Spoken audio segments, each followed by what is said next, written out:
What's happening, party people? Whoop, there it is. No, I'm just playing. Anyway, hope everybody's doing all right.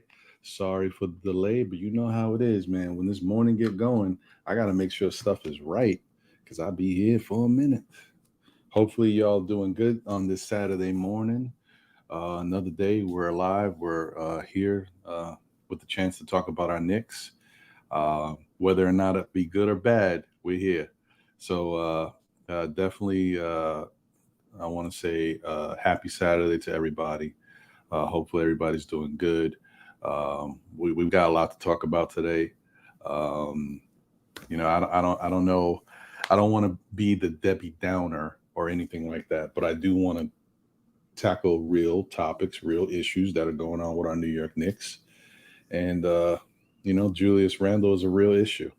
I know it's kind of it's been on the minds of a lot of people. Everybody's been talking about it lately. So I think we should give it a little time as well.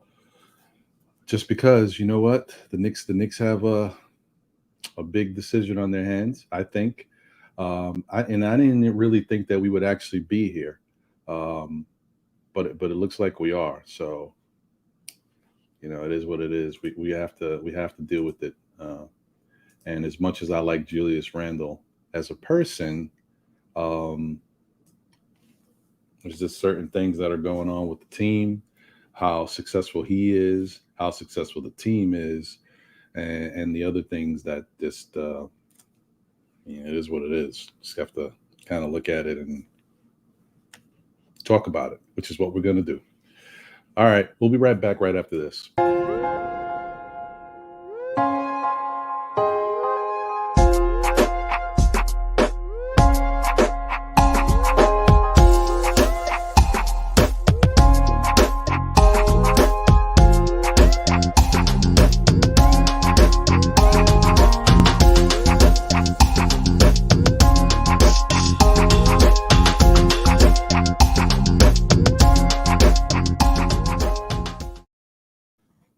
What's going on, everybody?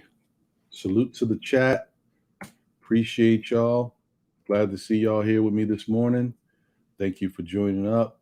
As always, see what we got going on here. Salute to my man Worldwide L. Salute, brother. Appreciate you as always. My other half, John, still Nick fans. Always a pleasure to see you, brother. You know how I feel. My man D is balling. What's going on, brother? We got my man Pudge Nice in the building. Appreciate you, bro. Appreciate you. None other than the White Falcon himself. What's good? What's good? DSJ, what's going on, brother? And we also got my man Deron Wayne in the building. Good to see you, bro. Good to see you. What up, Angel Torres? I see you. All right. Let's get this thing crack-a-lacking. Let me get my man D is balling in the building up in here. What's good, Ron? What's happening, brother? How you doing? I'm good, man. Another day. You know what I'm saying? I'm grateful and thankful always, each and every single day. I'm happy to join you on this panel today. How you doing? I'm all right, man. I'm just trying to, sometimes it's funny, man. I think I use every morning the same way. Like I get up, right? I turn over, hit my alarm. I'm in bed, just thinking about life, looking at my phone a little bit to see if anything crazy happened. But then I put the phone down and I say, you know what? It's time to go to the bathroom. Then when I get Right. in the bathroom, brushing my teeth, everything, looking at the phone again, seeing what else is going on. I'm like, yo, this phone be killing me. Mm, Um, yeah, man. I think I need some time to decompress in the mornings, and then after I do all that, then I'm like, it's time to get stuff together. So today, I'm like, all mm, right, I got to figure out what I'm going to eat something real quick. Then I got to get my coffee right, and I'm like, you right. know what? I don't want to start the show if I don't have my coffee. But so I had to make sure I have my coffee. There you go. Yeah, what I do is that I meditate every morning for like about 20 minutes, a half an hour. And I just, I just get my mind right of what I want to do for the day, what energy I want to bring forward and stuff like that. That stuff is real, bro. It really Oh, works. that's dope. That's Yeah. dope. Let me get my other man up in here real quick. First off, let me give a big shout out to King Ribby in the chat. Appreciate you.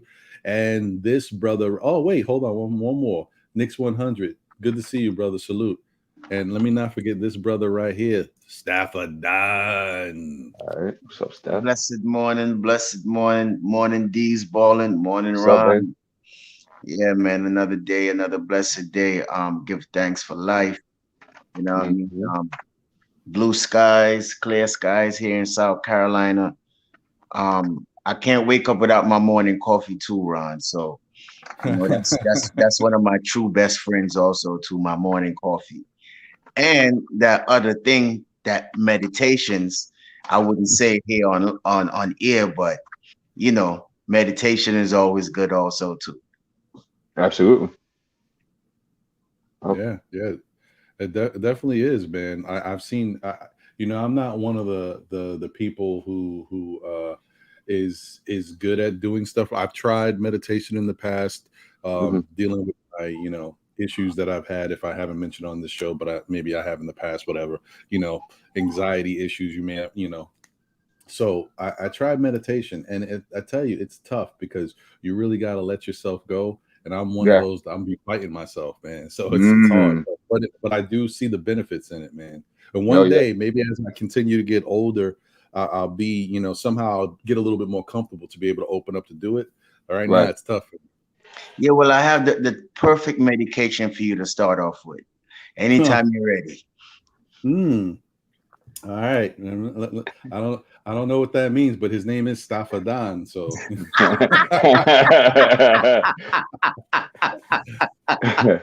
I was going to say hold too, Ron, on. that that's a spiritual conversation we could have offline and really get you right with that and learning how to let go and accept. Definitely, Big definitely, stuff there. definitely. Yeah, Yeah. All AD, right. probably we could have a show like that on vibes and stuff one day Right, right, right. with That's a nice Breezy. platform for that. That's right. Yeah, Yeah, yeah, yeah. Actually, you know what? That's something that kind of was put in the air. Maybe that's going to come to fruition. Maybe we'll see. We'll see. Mm. I just want to give another big shout out to the chat, Mr. John Talento. Good to see you. Um, infamous new king. You know what I mean? You know the vibes. Right. Good to see you, bro. Um, yeah, brothers. Well, listen. Oh, Staffer. So, how are you doing this morning? Everything good for you? yeah, man. As I said to you before, man, I woke up this morning, kissed my daughter, good morning. You know what I mean? Give thanks to the Most High. You know what I mean? Another day in the Knicks universe, man. It's kind of a roller coaster this year with this team. Mm. Its ebb and flows, is up and down.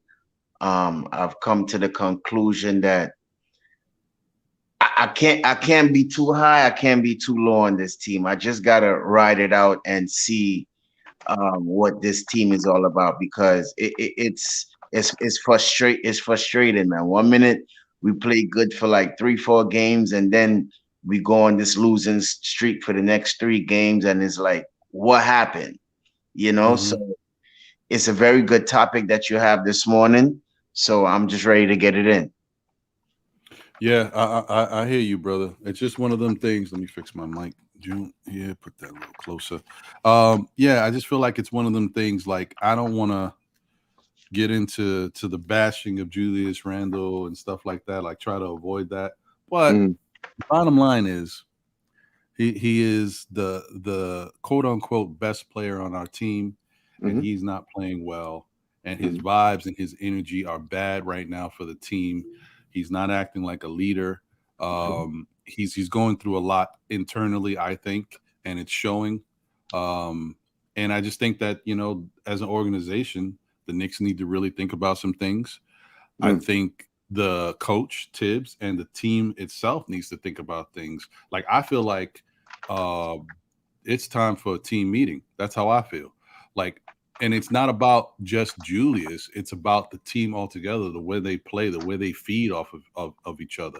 Like, it was interesting to watch the game against the Pelicans, because I know some people are flipping out. Like, you know what? This show is called Know the Ledge, and some people jumped off the ledge when they watched this game. They were like, "This is the worst loss that I've seen from the Knicks." No, I think we losing to Orlando twice was damn bad. You know, that team is down bad. You know what I mean? Like, I think that's a problem. Don't get me wrong, the Pelicans aren't good, but you know, the Magic is worse. And I just think that, you know, it's just another bad loss. But what I really want to talk about is the fact that you got a guy who came into the Garden, a young guy named Alvarado, right? Mhm. Brooklyn's own. And just to give you an example of how he uses energy and how the Knicks use energy. This guy came in talking big junk the whole game, talking from the bench. He's not even in the game, he's talking.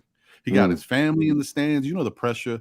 You know how it is when you're a young player coming into whatever team, your hometown team, and you got family and friends in the stands, and they're looking at you, and you got to go out there and show that you can ball and all that stuff. Even though whatever, you're in the NBA, people know you can ball, but you know what I mean? It's pressure. It's your hometown. This kid came out there and got busy. No pressure. He just used whatever energy was out there on the court to fuel him to play a better game. My point when I say that with the Knicks is, where is that fuel that they're using to fuel their games? Where is the energy coming from? And that goes down the line to even RJ Barrett, because I get on RJ all the time about the fact that I think the issues that he deals with on the court, where he gets fouled and he can't get a call because the refs, I don't know, feel like he doesn't draw enough contact, whatever it is. He does, and he gets mad and he gets frustrated, but he doesn't use, I feel like he don't use that anger. He don't channel it the right way in order to get busy and kill the other team. You know what I mean? Like, that's a thing that I'm always looking at. And I think a lot of guys in this team have that issue. The only person that I think really uses that energy, but you don't see it on his face because he's a silent assassin, is Fournier. When Fournier gets mad, Fournier starts to get busy, but you don't see him like getting crazy. He just has like a little face. But you could tell, and knowing what, you know, how Fournier talks in his interviews, the way he was raised, you can tell things bother him and he uses it.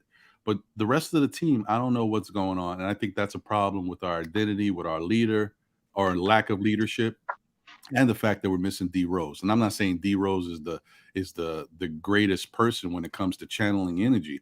But you know what? He just brings a calming presence to this team. I don't know what it is, but he does. Man, I don't know. I got a lot of theories that play back and forth in my head about what I'm seeing with this team right now, but that's just one of them. I just don't think they channel their energy the right way. They don't use it. And the I don't want to say no one does it, but I'm gonna point to something else because I had to think about it for a second. Julius Randle does do stuff when he gets upset, but I think his thing is just overly, like, we saw people liked it in that Minnesota game when he was getting crazy inside, bully ball. He was, you know, but I thought he was going a little nut. I thought it was a little wild because I thought, you know, they could call offensive fouls on every move he's doing because he's just so aggressive. Like, there's just ways to do it. The bull in the china shop thing, while you want to get in the lane and enforce your will and get to the basket, he's got to do it in a certain way. And I'm surprised they could have called 2 fouls on him on 2 separate possessions back to back when he was doing that. My point is, I just think the Knicks are not doing things in the best way in order to get that fight, that fire they had last year. Last year, man, I don't know if it was because of Elfrid Payton or Reggie Bullock. They just had a different type of fire. Like, when they were down, they came back, but they had like an energy, and you know, they feel like they gravitated off of everybody. Yeah, I don't see that this year. But anyway, I don't know. What's your take on that, D? Well, I mean, you brought up a lot of good perspectives and things to think about, right? And, you know, there's different sciences in the basketball world, in the professional basketball world, than just a skill set, right? Everybody has the skill to be a great player in the NBA. That's why they're in the NBA. Or they have special skills that can make them an important player on any roster in the NBA, right? But what separates, right, the great, the good, the elite, those that didn't make it, is emotional intelligence. And you were hitting right on it about with Julius Randle and this team, where you have to know yourself and you have to know who you are. And I mentioned this a couple of days ago, where haven't you noticed that Julius Randle only bullies balls in the paint when he's mad? not just like on a status quo, right? Right. So that goes to show me, right, that he's not being able, and I'll use what you just said, he's not able to channel himself correctly. You see, he's doing something that's very important to what we need for success, only out of anger, not out of necessity. You see? So, and I think, you know, when your younger guys see that and stuff like that, it has a trickle down effect. You know what I'm saying? And everybody else feeds off that energy. So I understand that Julius Randle's 27 years old, but I remember when I was 27 years old, right? And I was a mess, bro. Like I was all over the place. I was doing dumb stuff and stuff. So imagine a 27-year-old that's making millions of dollars, right, in front of the media and the spotlight and all that. So I say this to say that of course the priority is on himself to take care of himself, but it's also on the coaching staff and the organization as well, because they're the ones that invested in Julius Randle. Right. So it's not just a thing of him putting up the stats and what you need. You also have to take care of his well-being as well. You also have to take care of the human side of Julius Randle as well. And I don't see that happening with this roster. I don't see that happening with the guys on this team. I think it's just like it's a very like it's like an AAU mentality with it, which is go out there, produce for me. This is the things we run, boom. And you can see it when the chips start falling. You don't see the cohesion in the team. They don't start running sets. They start going ISO, and they only put the ball in two players' hands. That's AAU, bro. I literally sat in the sidelines against opposing teams and saw that tournament after tournament after tournament after tournament. Yeah. So I think the mentality, right, of the organization and the coaching staff has to do a better job in getting their players to respond better to the emotional roller coasters of an 82-game season. Well, Tom talks about that also too. You got to be mentally strong, going through the season, because there's a lot of things that happens, in the NBA. So, you got to be mentally strong and mentally tough to go through all these things. That's why you're a professional. That's why, you get paid the money to do all these things. So we can't make no excuses for these players, D. You know what I mean? They are grown men, and they got to know how to handle the situation when things are not going as good as it is, especially for the veterans. They got to show the young players by example, so they have to do better, man. The mentality status has to be better approaching the game. I agree with you, Stafford, that you do have a personal responsibility to yourself. Absolutely. That's first and foremost. But also keep in mind, too, that you're within a team construct, and everybody has to work together, be on the same page in order for you to achieve your goal. So if for example, let me ask you a question. Do you think that the organization has done a good job in tempering Julius Randle in order for him to conduct himself in a better fashion and to be a representative of this entity that we call the New York Knicks? Yes or no? He hasn't showed up at a press conference in 2 weeks, bro. I know. To tell you the truth, we don't know, right? Because we're not inside the locker room. If they're really talking to him and really giving him advice, we don't know that. But to say if the organization is doing that, that's a hard question. I really don't know. I can't really answer that question. I'll put it to you like this, Stafford, right? It's either they're doing it or they're not doing it, right? So if they're doing it and Julius Randle is not responding to the guidance, then it's a good chance that he might not stick around, because you're not going to have an uncontrolled monster inside your roster throughout the whole season and the years to come, right? But if they aren't doing it, then both parties are not holding themselves responsible, right? So it's really a case where you could just see from time, because time is the best teacher. You could just see for the experiences, how is it working? Do you think they're doing it? Do you think Julius Randle is doing the best job he can? All right. So put it like this: I do believe they're speaking to him, right? I do believe that they're speaking to him and giving him advice, but it's him to take heed and to go out there and show it on the court. Right now, if it's not working out, yes, I do think we may have to go a different direction, right? But all right, put it like this. Just for example, we say Tom don't hold Julius accountable, right? So we see that in the fourth quarter, Tom benched him. So, with that being said, I do believe they're probably talking to him, right? And they wanted to work out, but I don't know. I don't know, man. It's really hard to call, bro. You understand what I'm saying? Because as I said before, we're not in the locker room and we don't know what's being said. You understand what I'm saying? So it's really hard to really pinpoint. But we always talk about the body language and watching. I'm not an expert in watching people body language, but you know what I mean? If it looks like it's not corresponding to him when they talk to him, then I think we may need to go a different route. I mean, and this is not a Julius Randle thing. This is like a whole organization thing. You know what I'm saying? It's just that Julius Randle was the topic at hand. So no, well, it's a good conversation to have. You know what I mean? It's just to make conversation. It's not a bashing. Yeah, right. You know what I'm saying? Like, for example, I personally feel that the fit in a lot of these parts within the organization just don't fit. So, like, for example, like, I don't think Tibbs is a horrible coach. I think he's a good coach. I don't think he's an elite coach, but I think he's a good coach. And I think his services will be better served somewhere else. You get what I'm saying? Yeah, I totally I just don't think it fits. I thought, well, you see, and then the thing about it now, he is a win coach now. So I believe that's the mode that's the organization is going with now, because he just turned 67 or something like that the other day. So no, I think it's like 64 or something. 64. I mean, to get him into retirement home quick. Yeah, I think he's not that old, but right. He just so literally we could see that he's not going to be the future coach of the team.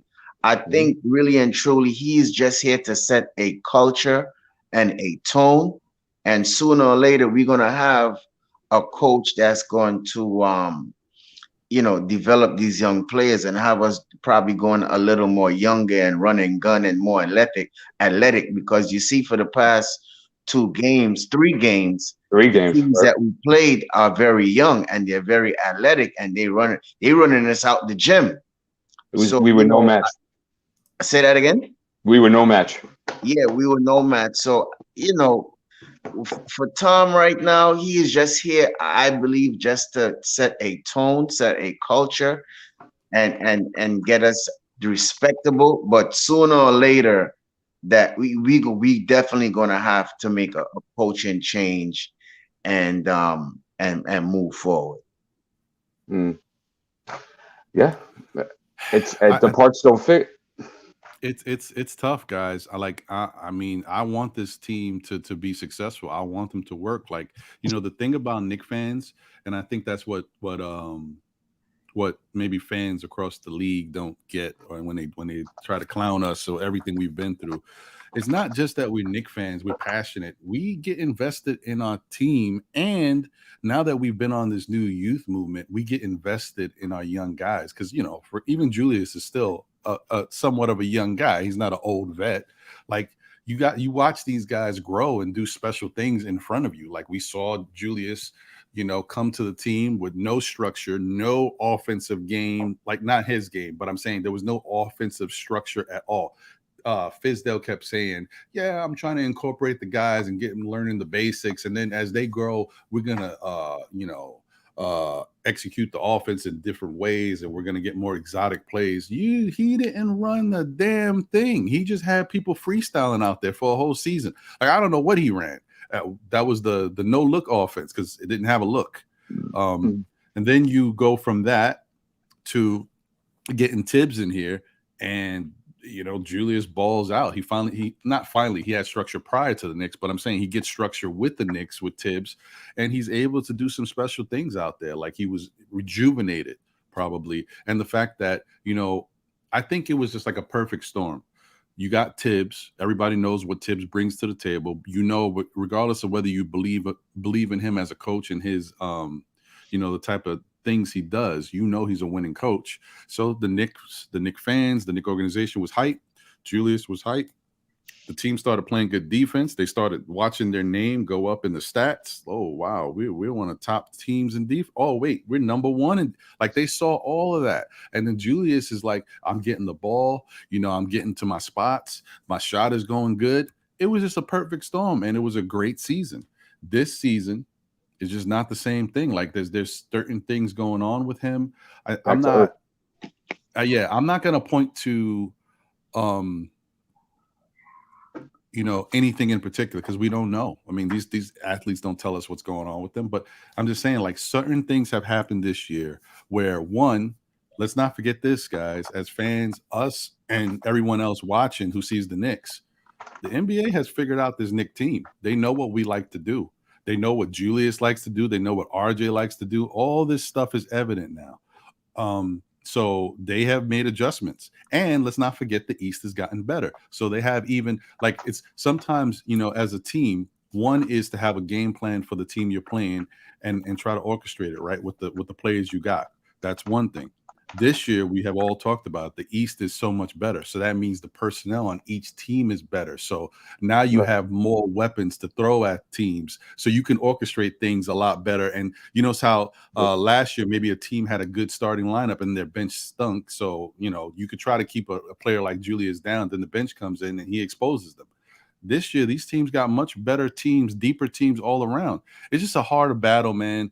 And the blueprint, the scouting report is out there, and Julius hasn't made a lot of adjustments. Tibbs has not made a lot of adjustments in regards to what teams are doing against us. I mean, God, look, we can't even break a zone. Like, what the hell is going on? We actually did it once this week. I was shocked. Yeah, we did it once. I was shocked. Oh my God. It's just crazy. Like, so there's a lot going on, and Julius is kind of, whether or not we're pointing to him or he feels like he's the one who has all the answers, that's what's happening. Like Julius is he's fitting the bill. I don't think he is all the answers, like how certain no. I don't think he has the answers, Stafford. I'm saying in his mind, he's the guy. So he's taking all this. When the Knicks do bad, Julius is like, I'm the guy who's got to fix it. Like, I'm the savior because he's the man of the team. Well, that's what I'm saying. He doesn't have to, but certain fans is going to put that expectation on him just because he's making 117 million. You understand what I'm saying? They're going to give him that title. He's the head of the snake. He's the leader and everything else that comes underneath the sun when you're the star player and you're getting all that money. So, they're going to always have that one person that you're going to always have to blame. But as a team, they're not playing well. You understand what I'm saying? So, as you say, you can't blame one person. It's the whole team. Yeah. Well, and the other thing too, as I welcome my man, my other half, John, in the building, still Knicks fans. Blessed morning, John. How's it going, man? How's it doing, fellas? All good, man. Appreciate you, brother. Hope everything's good on your end. Yeah, I just put the twins to take a nap real quick, so I'll be on for a little bit, and then That's okay. back to daddy duty. We get whatever we can get from you, bro. How old are your twins, John? If you don't mind me asking. Oh, they're a year and 8 months. Oh, they're babies. Yeah, okay. They're about to turn 2 soon. Boy, you're gonna have them terrible 2 soon, boy. Terrible 2 everything. Too. They're already terrible 1s, man. They run around go crazy. So but you know what, John? Those are beautiful times because when they get older, there's a whole list of responsibilities that become more of a migraine and a headache. Trust me, I know. I got older ones too. Okay, all right. I'm a father of 4. Oh, good. Congrats. Yeah, congrats, big time, bro. A little too much happening. It's that what they call it. What's that show? What is that show? That Spanish show, Jaden? Casa Grande. That's what we got going on over here. Yeah, man. Yeah. Hopefully you don't get to that other show on was it 8 is Enough. You don't want to get there, brother. Do that. Nah. That's an old show, Ron. Wow. Yeah, it is. Wow. You went back. My age as always. You know how it is. But what I was saying about Julius is just that, whether or not it's right for him to have all the answers and be the man. That's how he feels, and maybe that's a fact of. And I'm saying I know exactly what he feels, but I'm saying he knows that he's the guy. Okay, and people point to him as the guy. So if things aren't going around right with the Knicks, the first domino on the board is always Julius, and then maybe they'll start pointing at RJ and other guys. But it's always the same thing, and there's a lot of pressure for Julius. And you know what? The biggest thing here, I think, is remember last year, guys. They went out there and they played with house money. They were the underdog. No one cared about what the Knicks were doing. No one believed they were the laughing stock. They showed and proved last year. Now this year, there's expectations. You guys were the as my man state of the Knicks likes to say, the almighty fourth seed. Yeah. So I mean, y'all was that, and then they showed something to the league. So there's a lot of expectations. Plus, Knick fans are starved, man. We're like ravenous dogs, man. We want something new, and we want it shiny. We want it fast. So. And you know what? And it's funny you say that, Ron, because I think that could lead to some of the thinking of sometimes of the apologists coming out for Julius and Tibbs. It's like, we have something good or something decent. We haven't had that in a long time. We don't want to lose that. So like they stay stuck, what I'm saying, in that mentality where, you should always be striving to be looking for better and to upgrading and to evolving.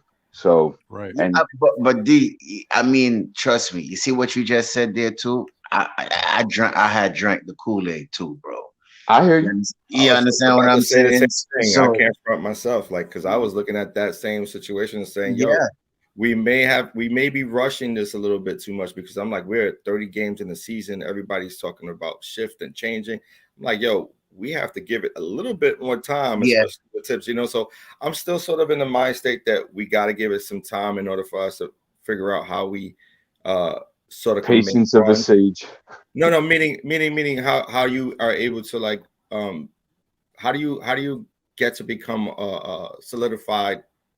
You can call yourself a contender, perennial playoff team every year. Giving yourself a little bit of space to grow. But again, I'm not opposed to trading players away. What I'm saying is that as far as an organization, front office, coaching staff, you have to have some consistency there in order to build culture. And I gotta agree with Hardwill the other day. He made a great point. I'm not gonna just trade Julius Randle for a bag of chips. It has to be something substantial that's gonna come back for the Knicks, that where we could be a successful team. And he said there's really nothing out there really to really. If we was to get rid of Randall, what can we bring in to improve this team? So I gotta agree with John.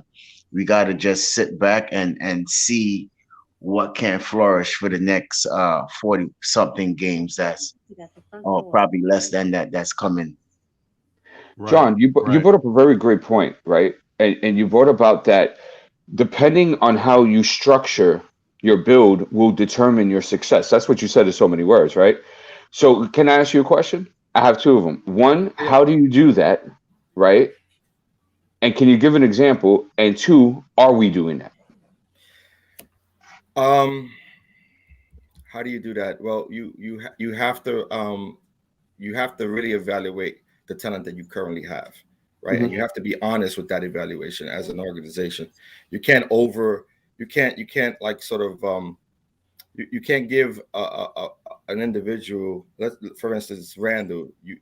They sort of rushed into giving him, the number one option, right? Because they had no other choice to. And at that point, they didn't really give it time to sort of figure out, can he be this individual? Is he the one to take this team to the next level? They sort of forced it upon him. And so now that he was forced to be the number one, and automatically that made Barrett the number two, because he was the highest draft pick that we had in quite some time. It sort of is it's almost like they're in a race to get to a quicker pace or a quicker situation to get to a team that's supposedly a playoff bound team. But as we see with the players that they added, they didn't really do a great job of it. And so now they're going to have to do what they call a shift in sort of how they look at this team again. So now they thought in their minds they could bring in a couple of veterans who could shoot good from the perimeter and open in order to open the spacing for Julius Randle and Barrett to, Right. get easy buckets, but it's not working, and so Right. it's not gelling. So they're just going to have to go back into the drawing board and sort of fix the ship. You know what I mean? Right their wrongs. Right. And it's going to take a little bit of time and patience, but not every player here is going to stay, and that's just what it's going to be. I work for an organization that I've been a part of for 22 years. And I've seen the growth, right? And I've been a part of that growth, and I've been a part of sort of managing within that growth. And what happens is that you have a lot of individuals come in with great ideas and ambition, right? And sometimes they're bigger than life, and sometimes the expectations become a lot more than what you can actually commit to. And so you have to scale back sometimes. You have to scale it back, relook at things a little differently, restructure things a little differently in hopes that you can move forward in a positive manner. And I think that's sort of what the Knicks need to do. If the front office is willing, if they're willing and not afraid to make big moves.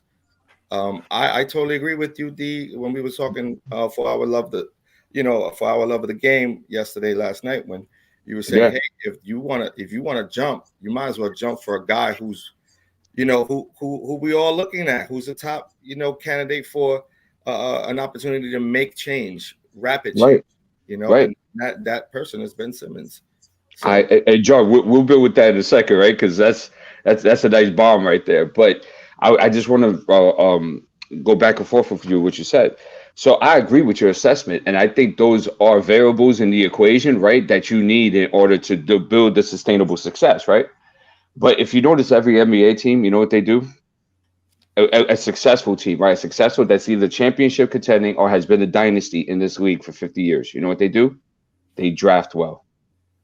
They get the guy, they develop him well, right? Then they develop a little core around them.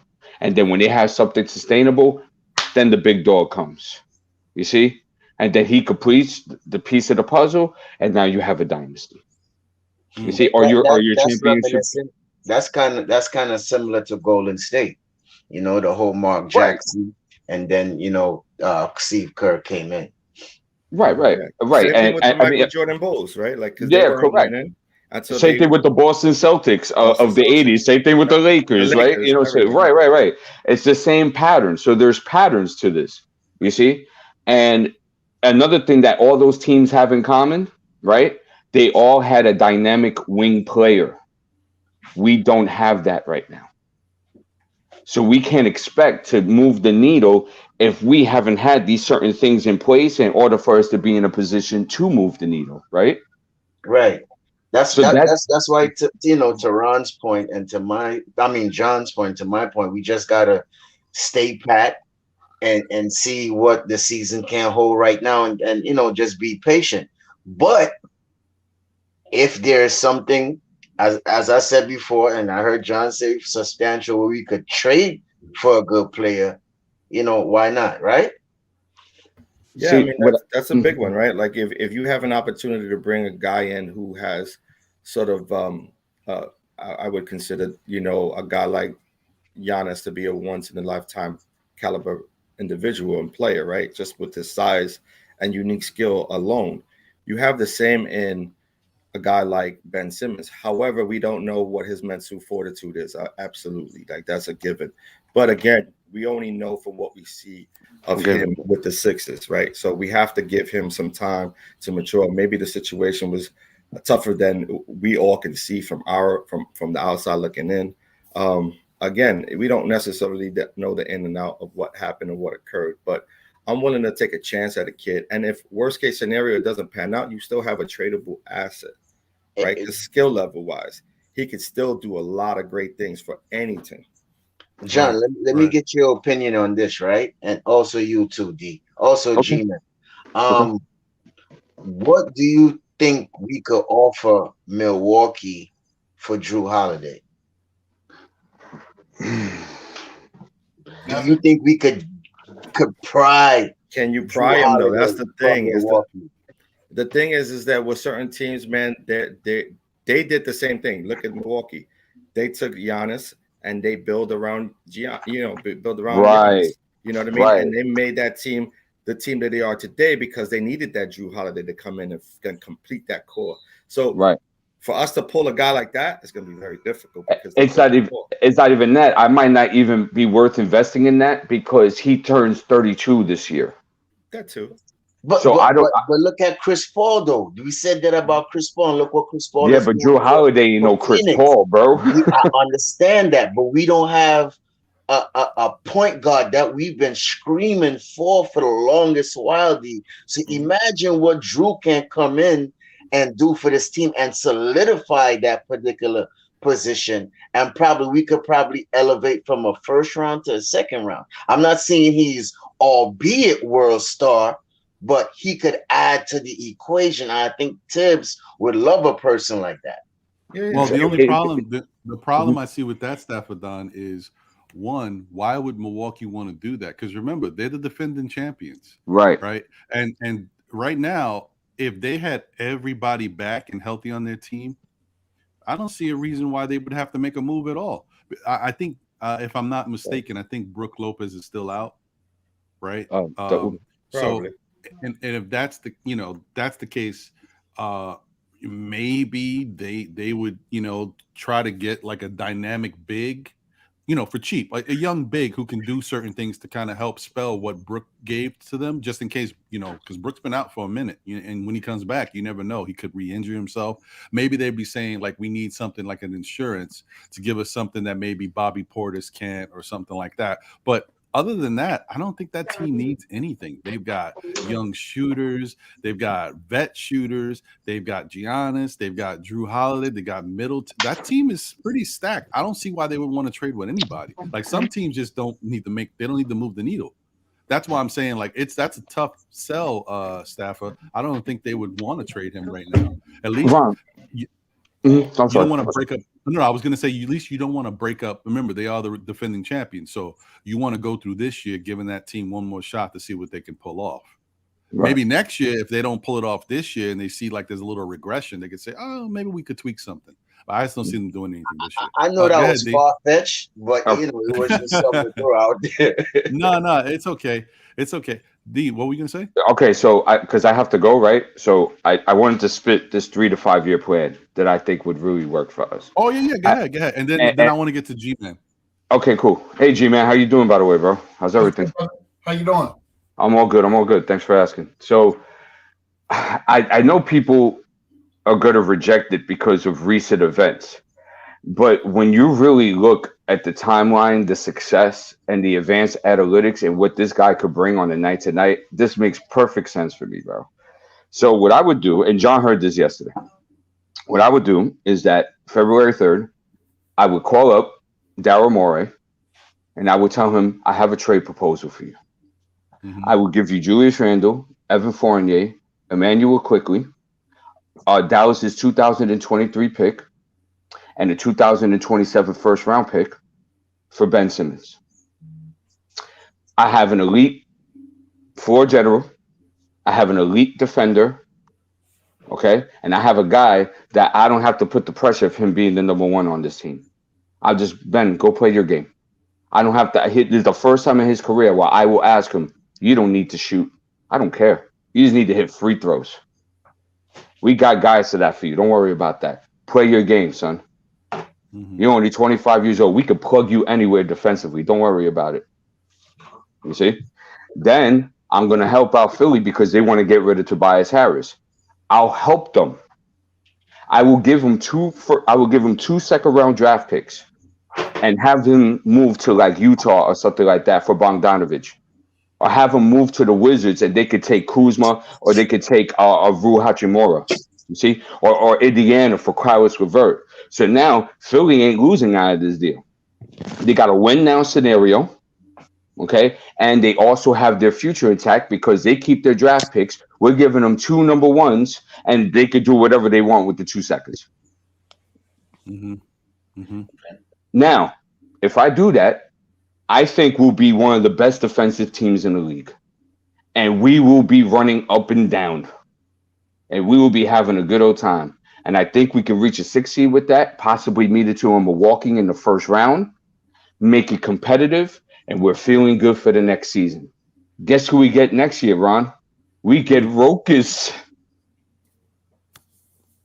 And now I got my guys a year better now. I got Grimes a year better. I got RJ Barrett. I'm signing Cam Reddish. I'm signing Barrett. I'm signing Mitchell. I'm keeping them. Okay? And we build with this. Now I might need a power forward because maybe Obi's a little shaky. I'm willing to roll the dice on him, but I'm not sure. Right? Mm-hmm. So I could look for guys like PJ Washington, Kenny Olynyk, Garuba Usman from Houston. That ain't even playing. I can get him for a bag of chips. Okay? I could do all these moves. Say we have a successful season. We reach the second round. We get competitive. Boom, right? Guess who's a free agent the next year? Nikolai Jokic. Are you going to tell me Jokic is not going to be interested in what we have going on in New York with his playmaking ability and his court vision to see the floor? And I got Ben at the point, and I got Rokas coming off the bench. I think he's going to be very excited about that. I think this is a solution to our issues, and I think it's the best 3-year plan that I've heard. I have heard nobody spit anything better. Well, I'm gonna tell you, D, I like it a lot, and I know there's some people in the chat that don't love the whole Ben Simmons idea, and I'm gonna say this again just so I can reiterate my position. John knows this. I did not want to even think about Ben Simmons on the New York Knicks. I said it for months. I mean, I said it back to like when it first happened. I was like, I don't want this guy nowhere near us. But over time, I start to think a little bit more realistically about the talent, his age, and what he could bring to this team and how he can turn this team around defensively and also be a facilitator that we haven't had in a long time. 30 years, bro. Right. And you got to look at it like, you know, the guy is a supreme talent. Now, the issue is what's going on between the ears. But you know what? If everything is straight, you talk to this guy, see how he's feeling, see what he's talking about. If everything sounds good, then you cultivate him the way you want. Give him the keys and let him do his thing. But he understands that he's in a different scenario. New York is a different animal. This is how we do things here. As long as he plays ball and understands that, we'll rock with him and we'll love him.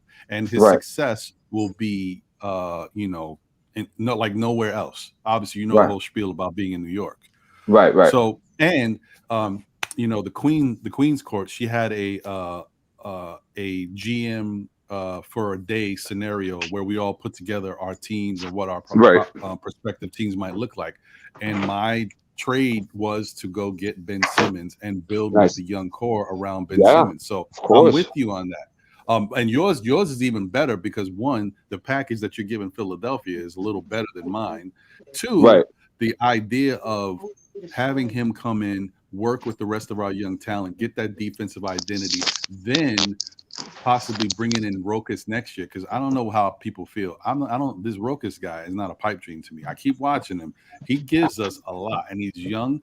This guy is the type of guy you keep on your team and see what you can get from him. And I have a bad feeling about Rokas because I think the Knicks are going to wind up moving him because I think they see that there's value in that for somebody else. I hope that doesn't happen. But and I keep Rokas if I'm the GM though.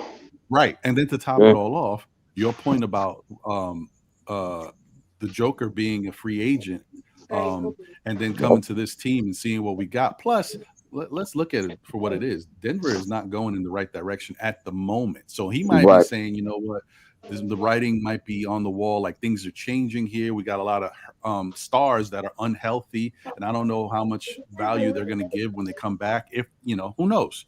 So it's a possibility. I like it. I don't know how. Let me say this, Ron. About it, but I like it. People don't like it, but that's okay. Check this out. Joel Embiid, right? I feel they're a bad fit, right?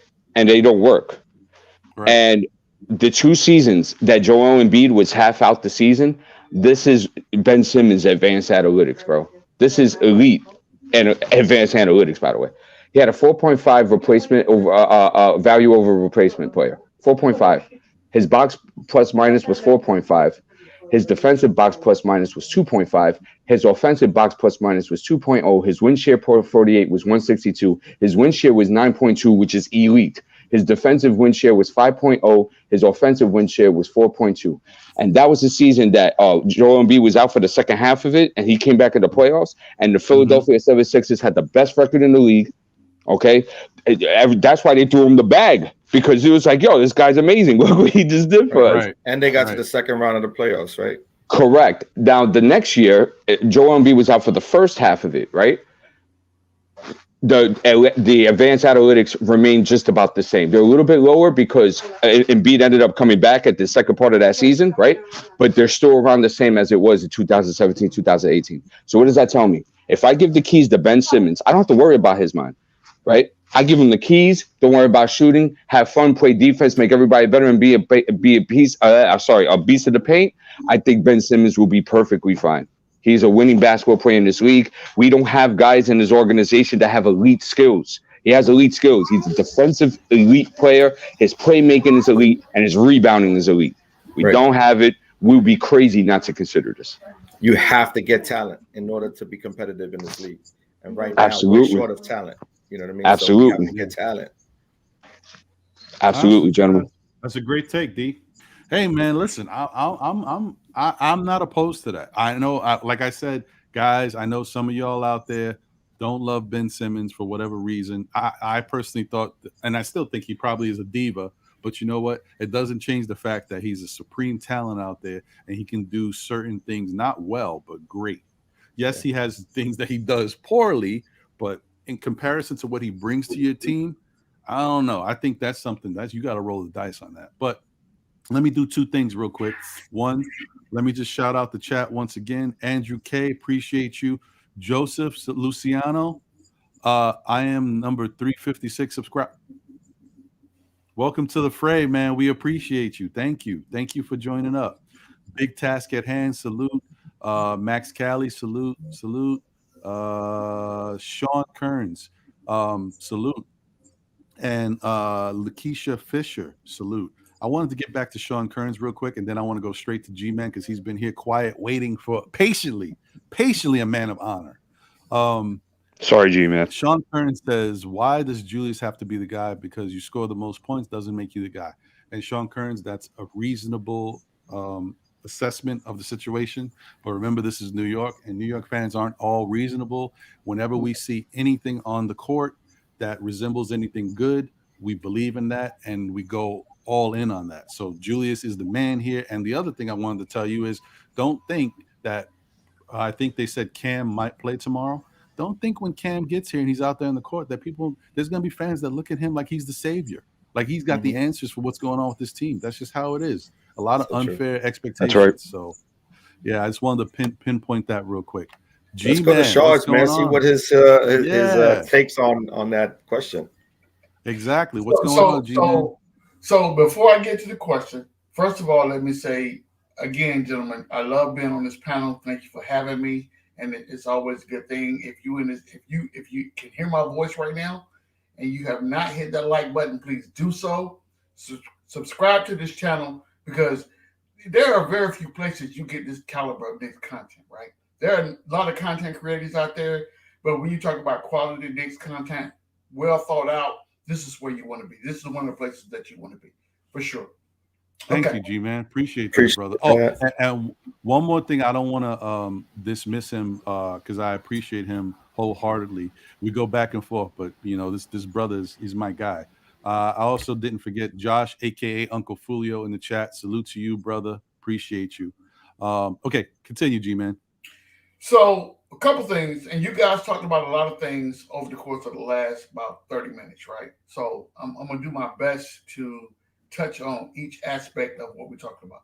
So first of all, I want to take this back to what I consider to be the ground level. So there were a lot of interesting trade perspectives, a lot of interesting ideas on what player we could bring in that would solidify or bolster this roster, that will propel us into success. But I would go back to a take that I had a couple of weeks ago. What is the direction of this team? We still have not solidified that yet. Today, me talking to you here on camera, we have not solidified the New York Knicks, that's true, path to success, right? So regardless of who you bring in here, and I'm going to get to Cam in a minute, but as we bring players in, we see them players out, or whatever the case may be, we still don't have a direction, a solidified direction. Our direction, it wavers from game to game. So one game, Ron is a star, but then the next game, Ron is not hitting his shot, so then Stafford's the star, and then Stafford's not hitting his game in the third game, so I go to D. So come on, guys, that is no way to manage your basketball team, and people are watching you in what you do every day.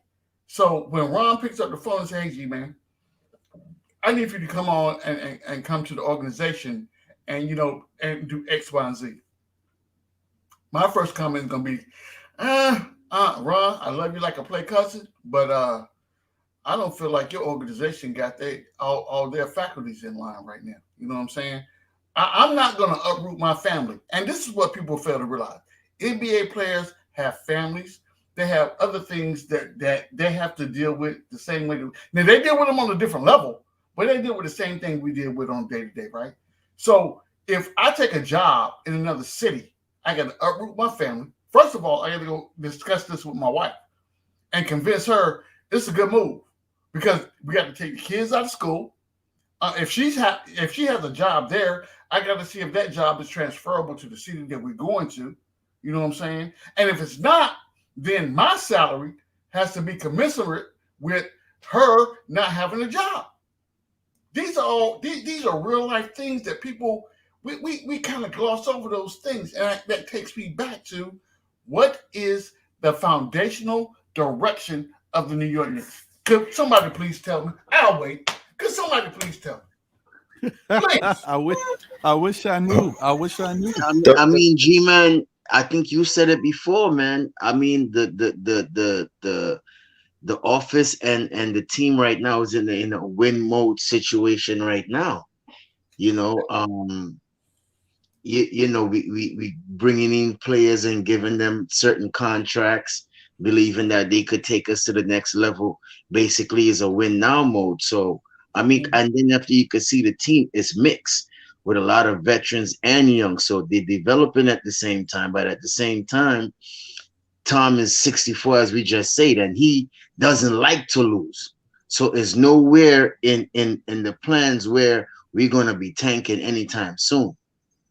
So, to answer your question, I think we're in a win now mood, but at the same time being cautious and patient. But you know what it is, Stafford? This is not the way you build a win now. That's the issue.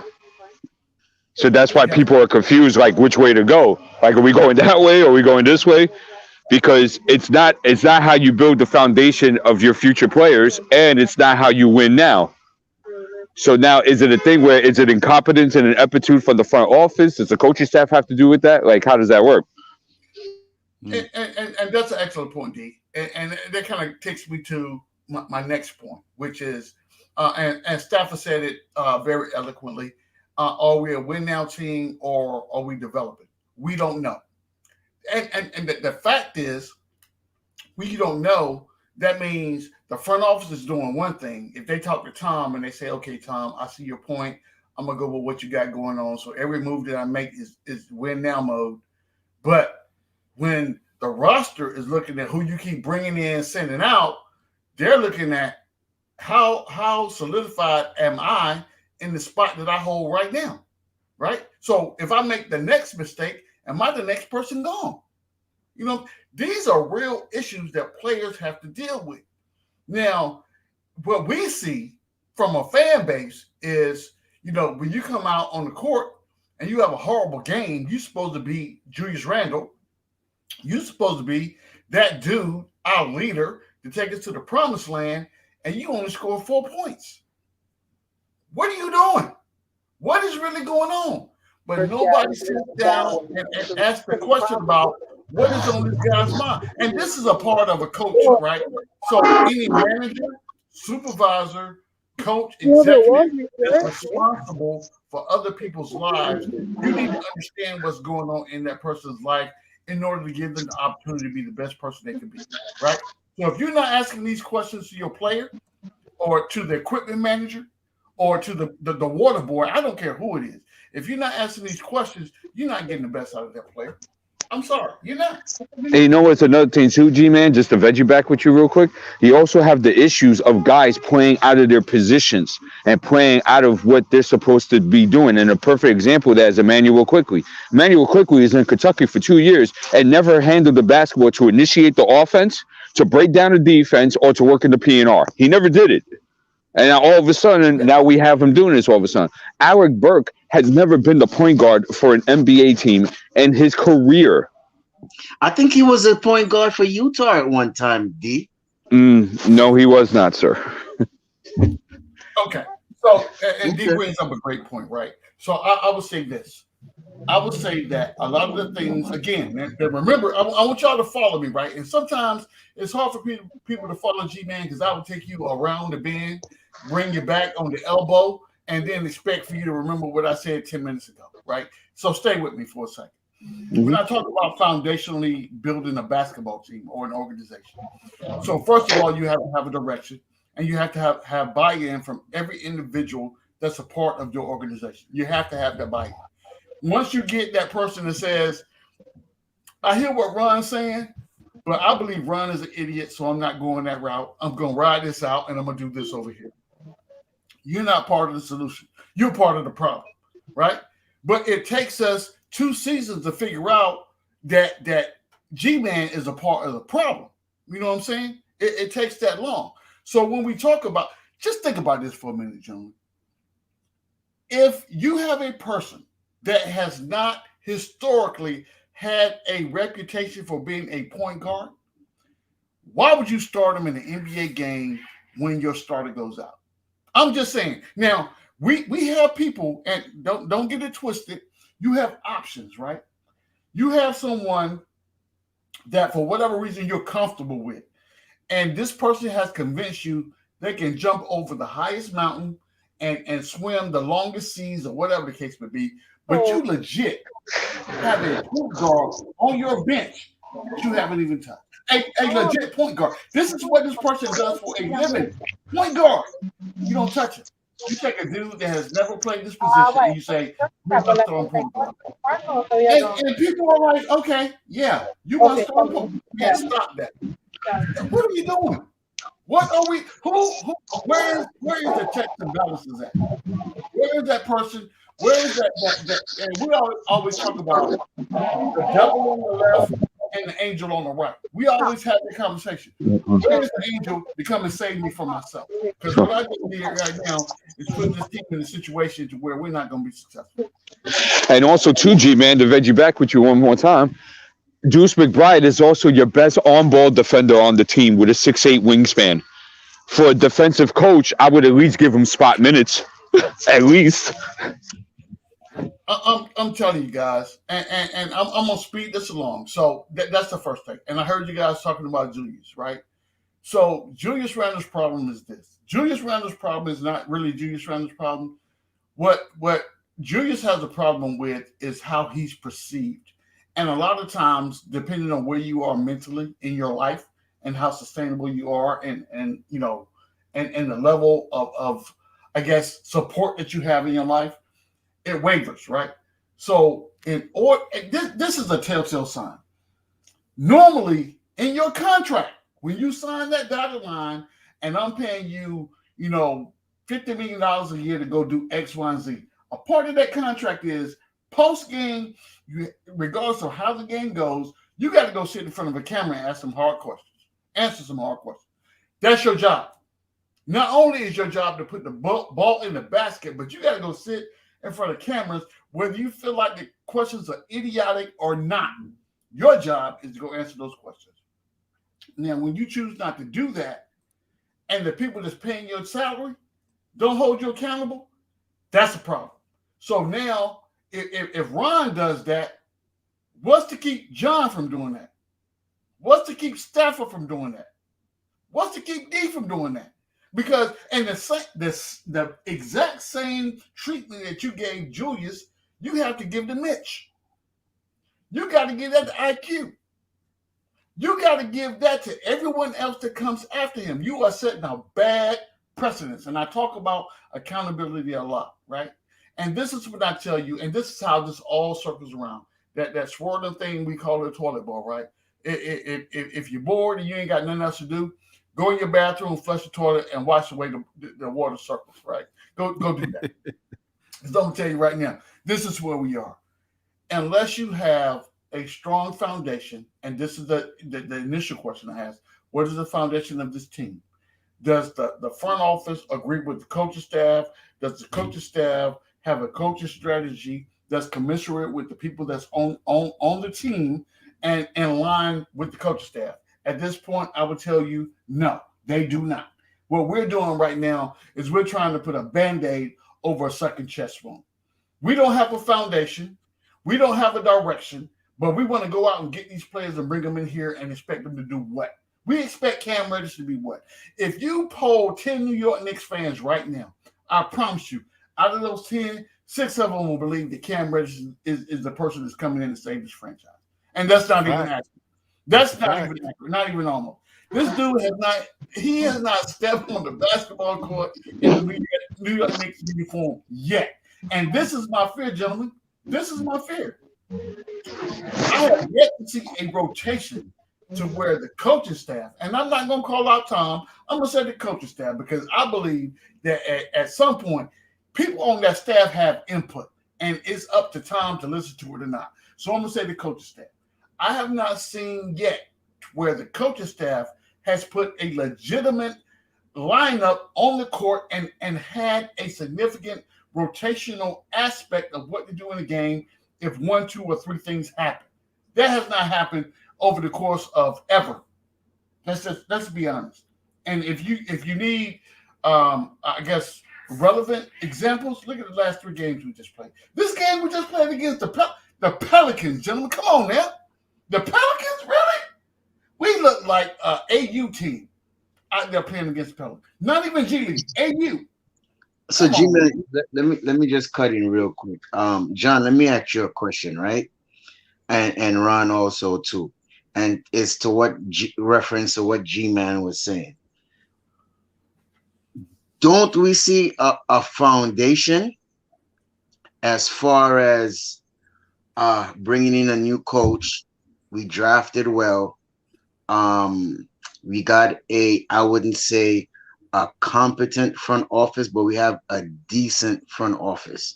Wouldn't you say that's a start of building a brand new foundation? It's not finished yet, but wouldn't you say it's a start towards something? Well, Stafford, let me attack this real quick because I'm gonna be short and sweet, so that way I allow John to get his off. And I'm just gonna point to what Wayne Peterson said. That's up right there. Y'all do know that you can mix young players and vets and still win. You just have to have the right vets and rookies. And I believe we have the perfect young talent, just not the right vets. That to me answers your question, because personally, I am happy with the direction of the front office and the way the teams are moving organizationally. There's been so much dysfunction with this team over so many years.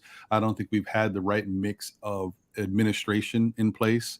There's a lot of stuff that has happened that just did not make sense. You know, for me, even with the Phil Jackson years, I didn't like Phil Jackson coming in as a GM or head of basketball operations, whatever his title was. I didn't like all that. And we finally get to the point where I think we have the right pieces. We got Steve Mills out of here. And I think there's people that are definitely in place to turn this thing around. The issue is, as what Wayne Peterson pointed to, they put the wrong mix of talent on the team to work together. I think there's a good amount of and my man backstage, Mr. Josh, aka Uncle Fulio, I see you. I'm gonna get you right up in here. Get him in here. I think that you when you look at things, the organization is doing things the right way. I think they're moving quiet. I think we don't know exactly what's going on with them. I like all of this. Problem is, the proof is in the pudding and what the fans actually see, because the bottom line is, no matter how much better we move as an organization or how we handle ourselves in the press or whatever is the goal behind that, we care about what's the product on the court, and the product on the court has not been put together as well as it should have been, especially considering who you're building the team around. When you gave Julius Randle $117 million for 4 years, you said, look, this is our guy for right now. How can we put pieces around him to make this team better and get us further in the playoffs? And I don't think they've done that. I think they settled because they were forced to settle because a lot of their targets were gone in free agency. And, they decided to kind of be, very calculated in the draft. And I still think they brought in good draft picks. I think this organization drafts good players. But you can draft good players, but if they're not going to play because they're not necessarily ready, then how much help are you actually bringing to the team under Tom Thibodeau's regime? So that means free agency's got to be a lot stronger, and our free agency wasn't strong. Sorry, that was a little longer than I expected it to be, but you know what I'm getting at. John, why don't you tackle that, and then we'll get Uncle Fulio up in here. Absolutely. Definitely want to hear Uncle Fulio's take. Josh, what's up? What's going on? Good morning. Top of the morning, man. Top of the morning. Welcome. Afternoon, actually. Oh, is it afternoon already? Wow, afternoon. 12:20. Yeah, it is. So I'm gonna say this, man. We've been as an organization, we sort of been all over the place over the last 30 years, right? We sort of, run the muck of who we brung in and who's been tossed out of here. So I think for us to come at this a little differently with the folks that we have now in the front office and sort of the camaraderie that they bring in, because they all know each other, they're sort of friends of friends, and then they bring in all people who they respect and sort of honor their opinion on, especially the coaching staff. So I would say they're looking at things a little differently. They're staying quiet. But there is something to what Sarge is saying when he speaks to accountability. And it's one thing to say we can hold our players and team accountable for their actions, and there's one thing to show it. And right now we've had sort of, I would say Tibbs in his own right has sort of talked the talk but not have walked the walk just as yet, right? Because if you talk about having his players be accountable for their actions on and off the court, we're seeing this come to fruition right now, and they're not holding Julius accountable, for the off the court situation, and on the court as well, because a lot of this happened on court. So that's sort of where I'm gonna go, and I'm gonna just sort of leave it there. But I think they're sort of building for the future. And I'm sorry, my twins just woke up, so I'm gonna jump off and be a daddy. All right, of course, guys, no problem. Down, all right. Bless up, John. Bless up.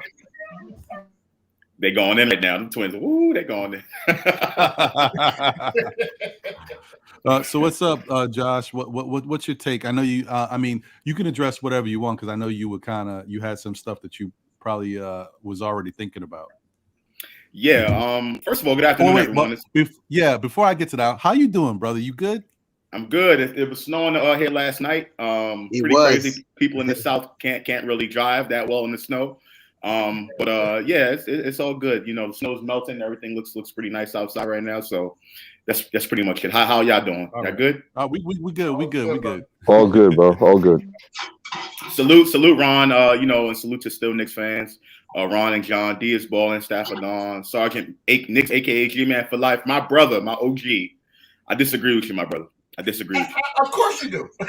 So first and foremost, this notion that we don't have a direction, that the Knicks foundation is somehow limited, that having veterans on the team or winning now and developing players is somehow mutually exclusive. I don't understand that premise.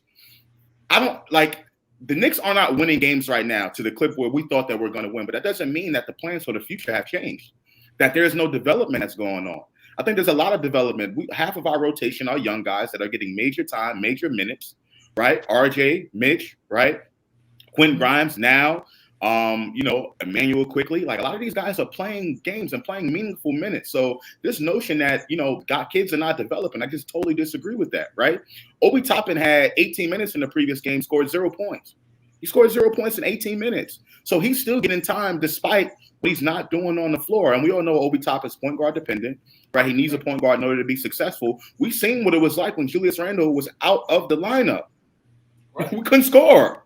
We literally could not score. So yeah, I understand, you know, how, you know, people, you know, because we're losing right now, that people kind of are like losing their minds about this whole thing. But this is not far from over. I think the Knicks definitely do have a foundation. I definitely think they have something that they can build with. I like the way the front office has been drafting. The front, as far as the front office overall is concerned, yeah, a lot of these free agent acquisitions are not really working out right now because Ron said, the pieces kind of don't fit together. I really don't like the Kemba fit in that starting lineup. And I think Kemba will be gone, right? Fournier, I think, is coming around. I think Fournier can actually fit in the starting lineup as a shooter, as someone who can take shots off the dribble. So I like that. But I do agree that the pieces kind of don't fit. But that doesn't mean I'm going to just kind of, you know, say that everything is not going to work out and we're doomed, it kind of seems like, right? I think that, you know, there's a lot of building that we can still do. I think the front office will make a trade before the deadline comes. I think Obi Toppin is on the trading block. I'm sorry to say, I wanted the Knicks to draft him, but I think he's on the trading block because, you know, he's not really producing, and I think that'll open up a spot for Cam Reddish right away. I think when Cam Reddish comes, he's going to take a lot of Obi Toppin's minutes at the small ball 4, maybe put him at some 3 or what have you. And I just think that, you know, because we're not winning right now, people are kind of losing their minds about it. So I'm fine. I'm fine with what the Knicks are doing right now. Yes, they're not winning ball games, but I think there's a way moving forward that we can get better. We're not in cap hell, so to speak. We don't have any contracts that are albatrosses. Julius Randle got paid $117 million, but guess what? His contract is movable. It's not something that, you know, another team would not want to take on. It's a team-friendly deal, right? So I just think we're kind of overreacting with this whole thing because we're not winning. And I definitely like where the Knicks are going for the future specifically. So. Okay, so I'm glad. I wanted to be quiet while you got your salvo off, Josh. So I have 2 questions for you. One, the very first one is this: what is the foundation? So you spoke about that because I've been on record for saying this is not just because we're losing games. I've been on record with the concern of the New York Knicks foundational aspect of this organization for a while. Even last year, there were questions. Yes. There is nothing that tells me that the moves that we're making are systemic with a specific strategy. Now, you're a Navy man, so I know you understand strategy, right? So you orchestrate what the opponent is, figure out what you need to do to be successful, build the strategy based on who your opponent is or what you aim to succeed in. I can see why you made that mistake, though. What's the strategy for the Knicks? I'll start there. Okay, and I'll gladly answer that. The strategy is you bring in some veteran players for the short term, right? That they're all on team-friendly deals that you can be able to move, right? And then as the seasons go on, you can be able to move some of those players out if they don't fit. If they do fit, then you extend them. It's just as simple as that. And a lot of these young guys who are currently getting time, they're going to be the future of this organization. Like RJ, perhaps Mitch, even though I don't like the Mitch fit per se, right? But Mitch can be extended. A lot of these young players can be extended. The Knicks have a young core that they can actually build around. They have RJ Barrett, who's getting major minutes, right? Quickly, Grimes, a lot of these guys, like, you know, that's the foundation of this organization moving forward. And if you don't think that a lot of these players are going to pan out, if the front office doesn't think any of these players can pan out, they can be moved. They can be moved just like that and bring in some better talent in here. Like, I just don't understand this notion that, you know, the Knicks don't have a foundation after everything that they did last season to fix their cap situation first and foremost, which happened before. But the cap is set up to a point where they can be able to move some of these contracts out here, some of these veteran guys out here to get better. We're not in cap hell. So you know what it is? Say that there's no foundation, I just don't agree with that, G-Man. Okay, so Josh, with the way you displayed, right, and gave us the picture of what you felt was the direction of where we're going and what was the foundation of this, there's a lot of holes in it. Because if you're banking on these team-friendly contracts and hoping that something comes, right, that's called wishful thinking. You have to have something implemented already at your foundation in order to build around, in order to do that stuff that you're talking about for it to come to fruition. So what I'm asking you, what I would ask you is this: do we have our piece on the foundation that we can move with moving forward and build the team around them? He's not that right now. Come on, Josh. He's not that right now. He's our number 3 pick. So why would you say he's not the foul? Go ahead, D. Go ahead. Hold on. He doesn't have to be that right now. You mentioned the future. Hold on. You mentioned our future and what the foundational piece is for the future, right? RJ Barrett doesn't have to be that guy. He doesn't have to be that superstar right now. But as a foundational piece moving forward, he absolutely is what this team can use and they can bank on moving forward. Absolutely. I agree. I totally agree with that. But the whole point is that because he's not that right now, right? You can't build around that because there's still too many variables in the equation. You don't know how that's going to work out. You see? Like so what? yeah, of course, if he doesn't pan out, right, and you don't sign him to like a full contract extension, right, you could move that and you could be in search for player acquisition. I get that. But there's not one player on this team that you could say, you know what, I'm going to build my future around that guy right there. He's not here right now. What holes and what variables, unknown variables that we don't know that are with RJ Barrett? We don't know if he's going to be a perennial all-star in this league at this point in time. We don't know that. Okay, do you know that? No, but you don't know that about any player that you're building around. Like you really don't know that. Dude, I know that. Hold on. Shai Gilgeous-Alexander has never made an all-star team, but I guarantee Oklahoma's saying, yeah, this is a piece that we can build around. But you know damn well, if Shai Gilgeous was in a better winning environment, right, he would be an all-star. And we know that Evan Mobley is going to be an all-star. You know what I'm saying? But the Knicks are in a better winning environment than Oklahoma City. And he's still not going to be. And he's not going to be an all-star still. So you just proved my point. But there's too much point guards in the West for him to even get voted like that, and it's all about politics. So even for you to bring up Shai, I don't think it's even plausible, D. For real. I didn't bring up Shai. He brought up Shai, Stafford. No. I brought up Shai, but what you meant to say, Stafford. What you meant to say was for him to bring up the perennial all-star thing. That really doesn't that's not a part of what I'm thinking, right? Because Shai Gilgeous-Alexander, to me, he's a better player than RJ Barrett. No question. To me, of course, he's a better player than RJ Barrett, right? But he's never made an all-star team. Right, he's never made an all-star team, and Oklahoma City is in a worse situation than the Knicks. If you think about wins and losses, and what their future is, they got a bunch of picks and a bunch of young players, right? So to me, we're talking about a foundation. A foundation doesn't necessarily need to be where you want it to be at that current moment, in this current point in time. But as far as foundation and having pieces to move forward, RJ Barrett is someone that I think the Knicks will sign to an extension. I think that's kind of a no-brainer. I do too. Right, so that's a piece. So that's a piece. But don't forget our question, Sofulio. You changed up because what I said was that do we have the piece that you can build a team around for the next 3 to 5 years? And I said no, it wasn't. No, RJ. I said RJ. No, I understand that, but you just said that he's a piece moving forward. He's not the piece that you build the team around. He's a piece. You just said it. No. But isn't that a start of a foundation, though? That's the start of a foundation. I disagree. That's not the start of foundation in my book. But okay. No problem. Well, I think. Okay. Hold on, Josh. I think to D's point, which I understand Josh's point as well. I mean, but I'm different. I'm a very patient Knicks fan. As much as I want the Knicks to be good, I want to see them do great things out there. I've seen so much bad and so much ineptitude that listen, I'm sorry, but I can wait. As long as we're going in the right direction, I can wait. I'm good with the youth movement, but that's me. But to D's point, it's not about whether or not RJ is a piece to build around. Is he the piece? And I know he said that, but the point is we've been clamoring, looking at all these other teams around the league and what they have. And usually these teams that give us problems or that are teams that are ascending have that perennial type player. That's right, Ron. And we don't currently have that. So it's not about whether we have a piece to build around that can get us to another level as long as we continue to grow and build with that piece. Is he the right piece that we should be pushing and building to build around? It right? Should we go out there and get a stud guy like a Ben Simmons, for example? Or it don't have to be Ben Simmons. But somewhere around that talent pool, right? And Ron, I'll give it right back to you. I was just going to say real quick, you exactly said what I was going to say, and I want RJ to succeed. Like, do you understand? Like, I want him to be a perennial all-star. I want him to do these things. You get what I'm saying? But I do have to be objective and look at the talent at the moment. And I'm saying that he still has a lot of things to work on in order to get there. Would I sign him for the contract extension? Absolutely. I'm not giving him 5 years, $180 million though, because I don't think he's there right now.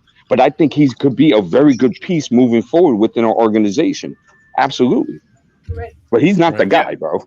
Yeah. Listen, I'm not gonna disagree with you as far as that, because I've been on record by saying RJ Barrett definitely needs to work on some things. I don't think he's at the Tatum type level. I don't think he's at that level. That's no question about that. But as far as a foundation is concerned, the Knicks have a plan moving forward. Let's not act like the Knicks don't have a plan and we don't know where we're going and we're kind of like a balloon that's losing air, that's going all over the place. I don't think that's what the Knicks are.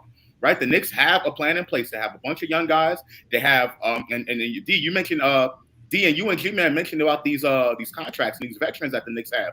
If they don't get moved, their contracts are expiring. They're expiring contracts. So based on the nature of their contract, they won't be here. Just have space to go out and make other moves. So Josh, let me interject real quick, and I'm gonna be off because I see Ron, the OG, is in the building as well, and I don't want to monopolize a whole bunch of time here, right? So this is how these conversations always go. When we start talking about a specific subject, they always migrate to players. I'm going to ask this question right here. When we talk about foundation, what is the foundational position that the New York Knicks are basing their decision-making process off of to make this team better? I'll wait. You said what is the what? What is the foundational position? I'm not talking about a player. I'm talking about a position. What's the foundational position that the Knicks are basing their opinions or their decision-making process on to make this organization better? I'll wait. I don't understand the premise of the question. I just think that it's too you're trying to be very, very nuanced with this. It doesn't have to be that difficult. Like, I just named everything that the Knicks are trying to do. They have players now. I'm talking about, okay, so for instance, we've been clamoring for a point guard forever and a day. We haven't got one yet. Right? Okay. So what we did is we lashed our claws into a successful Julius Randle season last year, and then all of a sudden now he is the next thing coming for the Knicks, and that's what we're basing all the decisions that's being made based on Julius Randle. Last year, the fans. No, hold on, but G-Man. Okay, but G-Man, the fans are doing that. Doesn't mean the front office is necessarily doing that. The fans are doing that. The fans, hold on. I'm not going to Josh. I'm not going to interject between y'all two. I'm just going to say peace. Peace, guys. Have a great day. Thank you for the talk, Josh. I'm always good for the sparring. I love it. It keeps me in shape, baby. I love it. Ron, thank you for having me. I gotta get you on a controversy one day. I gotta get you on there. Let's do it. Let's do it, brother. Yeah, I like to see that. Ron, thank you for having me. Guys, please give up those likes. Smash up that like button. Support the platform for Ron and John. They're really great guys. Guys, have a great day. Take care. Take care, D. Be safe. Be safe. I think, G-Man, I think, sorry, Josh, I'll let you go right out. I think I can answer your question, bro. I've been thinking about it because you asked this question a lot, so you gave me a time to kind of ponder it, right? Yep.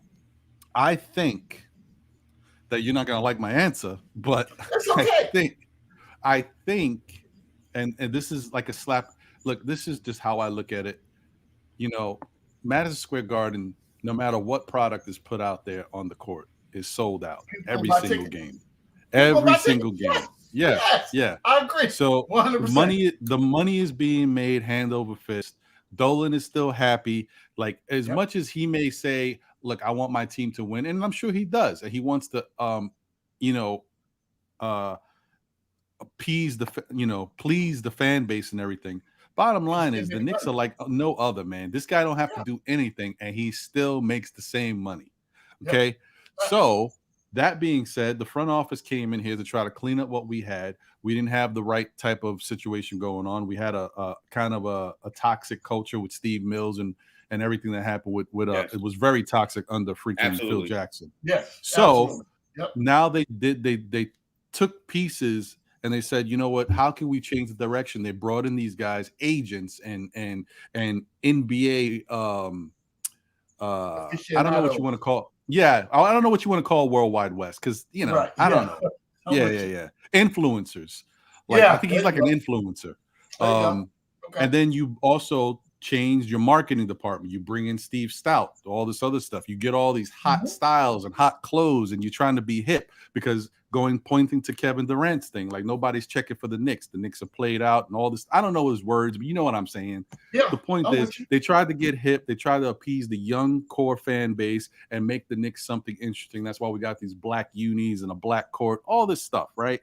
But what I'm saying to you, G-Man, is that I believe the premise or the position of this organization right now in the front office is we're a team that is cultivating young youth. We're hoping to continue to play with this youth while we find additional pieces to get better. But we're not a championship team. We may be able to get into the playoffs. So what we're going to do is we're going to bring in a guy like Fournier to kind of give us a shiny piece that the fan base can say, oh, look, they're making an effort. They brought in a free agent. Then we'll bring in Kemba Walker so that this is, New York's own. The fan base will gravitate around him. This is not a position where you say they're going for it. They're not going for it. They're just putting pieces around to give us a somewhat decent product while they figure out their next steps. But I don't think the organization thinks this team is anywhere near ready. And there's nothing that they can see right now in the current future that says, well, we can go get this guy and change everything around. I don't think they feel like they're in that position to do that. I think they still see this as a process. Now, the problem with this process is they brought in Tibbs. They needed to bring in somebody who could change the culture, but I don't know if Tibbs was the right person because Tibbs wants to win now. Like this was their biggest mistake, I think. And much as I like Tibbs and I like the defensive identity he's finally given this team, we finally have an identity, even though we can't find it this year. But you guys know the principles are still in place. We just don't have the right personnel. I think that was the mistake they made. They should have brought in another coach who could give us some type of identity, who knows what they're doing.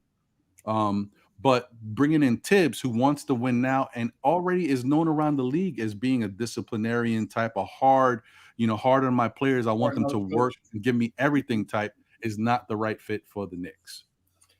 So I don't know if that answers your question, but that's what I thought it might. Oh, go ahead, Josh. I don't know who's talking. Can you hear me? Oh, okay. Yeah. I'll take it real quick. So this notion that the Knicks they don't have a direction, that they're not going anywhere. Let me just read you their record. The record, the past 7 seasons, right?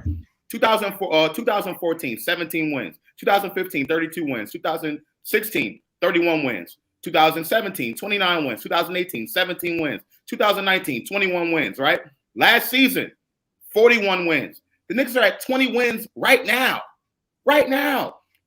Before Thibodeau and Leon Rose and those guys got here, we were winning 20-something games almost every single season. Every single season, and we have 20 wins right now. And somehow, it's not okay. That's not okay. We don't know what direction we're going in. Like, just because we're not winning at the level that you think that we should be winning at, but based off of last season, does not mean the Knicks don't have a direction and that they're not moving in the right direction. Right? Again, yes, I agree with you, Ron. The front office bought in some pieces, right, to try to keep us stable, which I think we're stable right now as far as the way we're playing on the court. We're stable as far as wins and losses are concerned, right, until they find that major piece. But even Julius Randle himself is just a piece.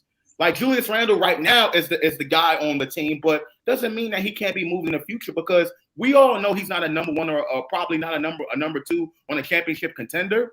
But at the contract that he got, he's worth that money, first of all. And second of all, he's just a piece moving forward. So I just don't understand this notion that we don't have a direction. We don't have a sense of direction, that we don't know where we're going. G-Man, you asked the question about I forgot how you framed it, but again, it's just too nuanced and like, it doesn't have to be that difficult and crazy, right? The plan is still the same. It has not changed, based off of last season or based off of this season. The Knicks front office is still going to bring some pieces in here to help this team get better. We're not stuck. That's the point I'm trying to get across. We're not stuck. We have the ability to get better. And I think Thibodeau is the right man for this job, Ron, because Thibodeau came in and changed the culture immediately. Defense, changed the culture with defense and how we play on the floor.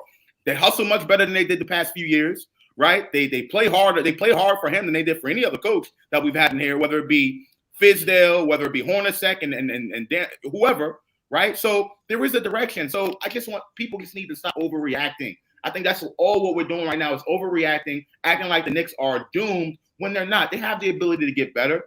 Just because we're not playing well right now, we lost 3 games in a row, does not mean the plan has changed. That's all I have to say about it. But let me I'll give you 1 second. I just think also too, Josh, the fan base just don't have no patience because we've been losing for so long.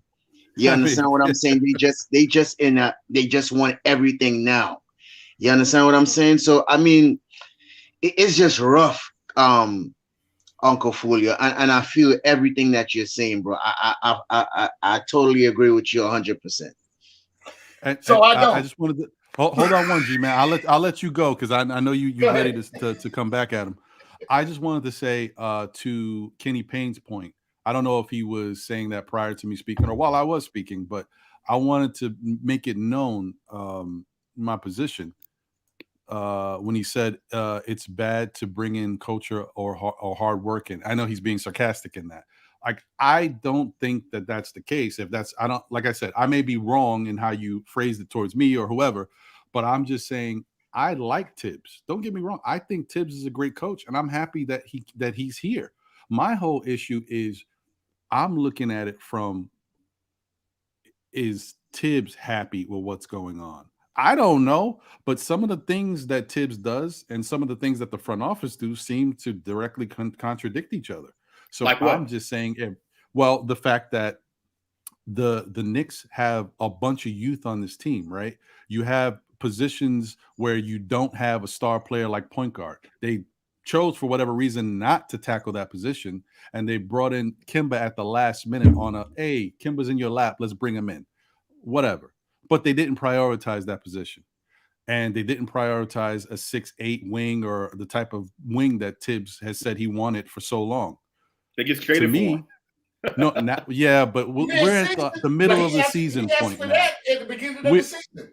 Yeah, he asked for that before the season even started. Those are not easy to get. You can't. Those are not like there's not a million of them out there. Those are hard to get. You can't just go out and say, "Oh, I want a 6'8" wing and go get one." Like, you know, that's difficult. But Josh, we could have addressed that in the draft, and we didn't. So? How so? We could have went ahead and get a 6'9" wing in the draft.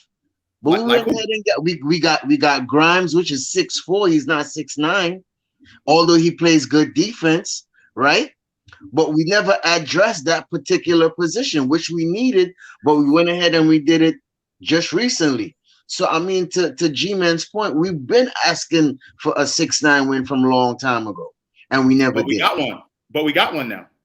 I mean, right now, but we've been asked for it, though. I understand where you're coming from, Josh. Hold on 1 second, Stafford. I mean, I still got more to say about this point.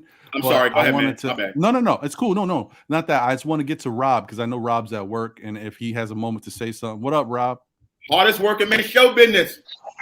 Hey, what up? I'm going to just listen right now because I'm kind of busy, though, but I just wanted to let y'all know that I'm still here. I'll come in when it slows down a bit.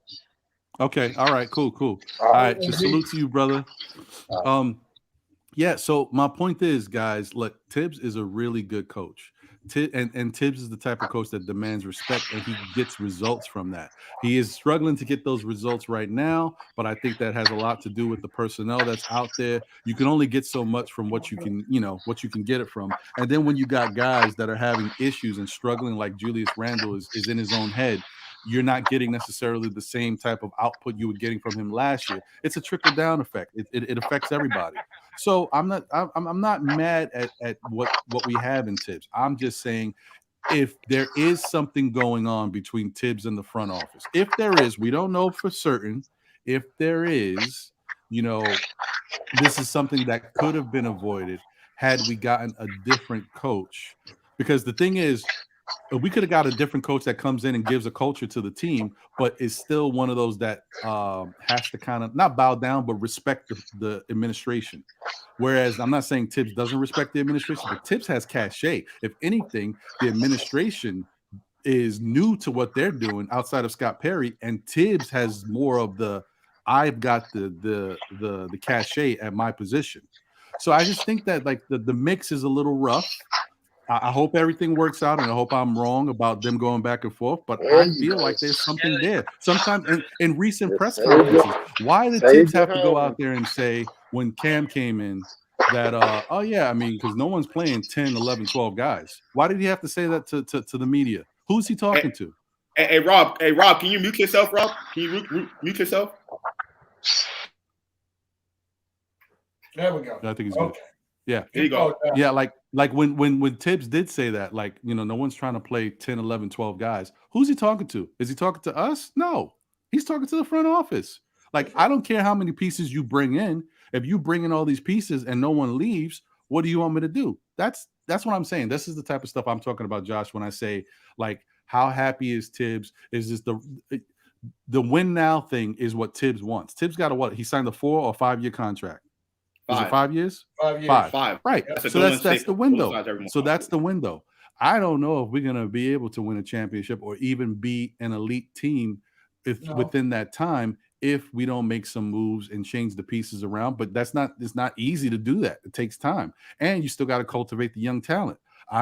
All I'm saying is I'd like to hear something from Tibbs that he'll never say. I'd like to hear what Tibbs thinks in reference to the team. Is he like, will he come out and say, listen, I want this team to be a win now team. I want us to get to the promised land, all that stuff. No. But in the meantime, I want us to cultivate the talent. We got to make this team better before we can get to that step. And I'm with whatever it takes.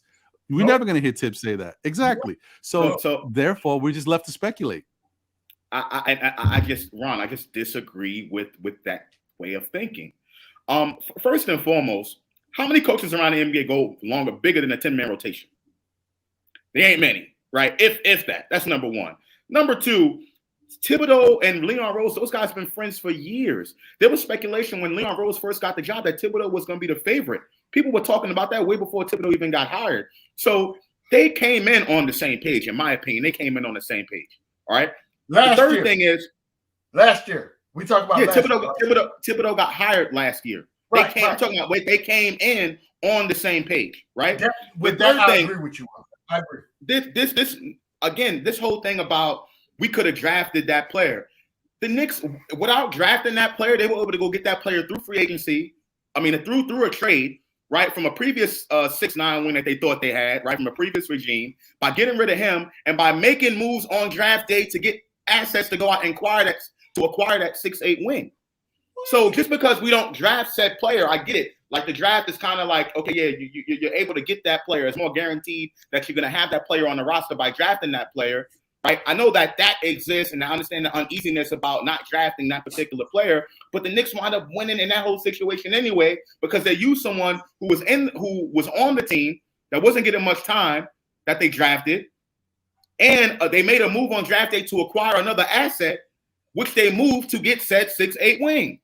So again, like the Knicks have that wing. I know Thibodeau said he wants to get more wings on this team. He got one, right? So now let's see how that's all going to play out with Cam Reddish, right? They still have to make some moves to get this guy some playing time, but none of that stuff is out of the question. People talk as if all that stuff is out the question, that the Knicks can improve and they can't get better. So I just don't understand like the discontent right now, and I really feel like it's coming from the way we're playing the basketball right now.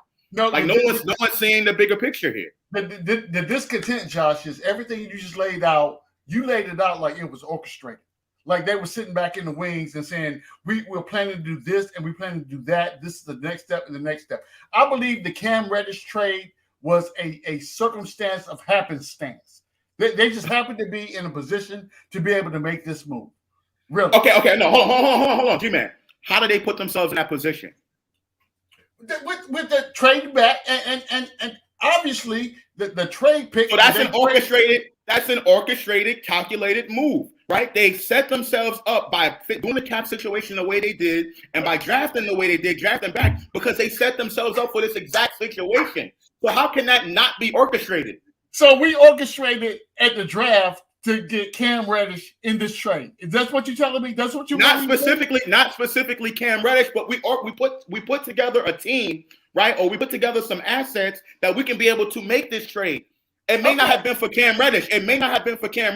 But we put ourselves in that position to do so. Okay, well, that what you just said right now, I'm comfortable with. But what you said before, I'm not comfortable with, because what you made it seem like was the moves that we made during the draft was orchestrated based on this Cam Reddish move. That's how you made it sound. Not for Cam Reddish specific. It could have been anybody. It could have been like these assets that we had. These assets that we had, we could have went out and we could have, we could acquire whoever. You know what I'm saying? What do you call it? How they call these superstars that don't like where they're at? Disgruntled? What? Disgruntled, disgruntled, yeah. Like those moves that they did, right? And on all those assets that they acquired, that leads to this, directly leads to this, right? And again, it doesn't have to be Cam Reddish. It could have been Damian Lillard. It could have been Jaylen Brown or whoever. Ben Simmons, whoever. Right. And we still can do that. The Cam Reddish trade doesn't stop that. We still can do that. We still have more pieces that we can move. So I guess, Josh, a lot of things we agree upon. I think we just look at it from a different lens. But my thing, and I'm always going to go back to this, right? It's easy to stand up on the top tier of the bleachers and wave your pom-poms when something has happened versus being in the glut and the grind to make things happen, right? So we talked about, and this is why I brought up positions, right? So I don't want to equate the success of the New York Knicks based upon a player. I want you to tell me, when we talk about directional basketball, directions for this foundation, what is the direction of this organization? What position are we predicated the success of this team on? I'm not saying it's got to be the point guard. That's not what I'm saying.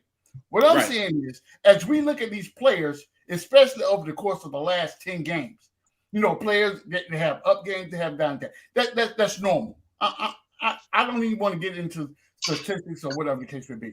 What I'm asking you is, when we talk about what is the definition of this team? Last year, Tom Thibodeau came in here and made us a defensive team, a defensive-minded team, and that's what we rolled with. And we were successful in that venture last year. But it's obvious starting this year that defensive mindset was not where the New York Knicks were going to be. We decided, when I say we, the organization decided we needed shooting. Hence, we come in with Evan Fournier and a last-minute signing of a Kemba Walker. So right now we're saying we're not really concerned about the defensive side of the ball because we believe these guys can come in and score points when we need them to score points. That hadn't panned out. So what I've been hearing over the course of the last couple of weeks is we need to get back to the defensive side of the ball, and we need to start looking at defensive mindset players that fit Tom Thibodeau's system, right? That's how I envision what I'm seeing right now. So when I talk about positions, again, the Cam Reddish trade, I think, was what we call the not the diamond in the rough, but the falling star that fell, and you could wish upon it. But I need to see Tibbs be able to implement that into the rotation. So his rotation is a whole nother conversation. I ain't gonna get into that, but I'm just saying we still have holes in our roster right now. Right now, today.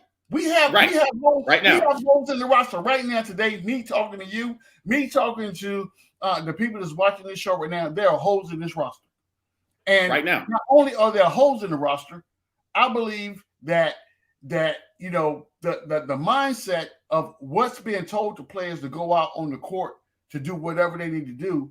There's some discontent. There's some malcontent in this organization right now. Well, because I'm not seeing that camaraderie that we saw last year. I'm not seeing people going out picking guys up. I mean, they still picking guys up off the floor, but I don't see that mindset of playing for one another right now. No, I agree with you there. But now, listen, I want to highlight. He said right now. Right now. Well, yeah. But what I will say, G-Man, is the identity is still the defense. They made a choice to bolster the offense going in from the offseason into the season. It didn't necessarily work out right away, but within time, some of those, I guess it's only two pieces, but I definitely think Fournier is playing better over this last stretch of games. than we've seen from him all season. Kemba is a little iffy right now, but Kemba's been out, so maybe he'll get his stuff back together once he gets the playing time and gets comfortable again. But I just think that knee is still bothering him. He's playing through it. That's just a tough thing. What are you going to do with that? But the defensive identity is still there, and it's actually better now than it was prior. I know that looks crazy after the losses we just had. There's no consistency there. But when things are moving the right way, the numbers point to us being a better defensive team now than we were earlier in the season. So the identity is there. The personnel may not be sufficient to orchestrate what Tibbs wants to do out there, but what he's got and the fact that we're seeing Grimes a lot more has helped.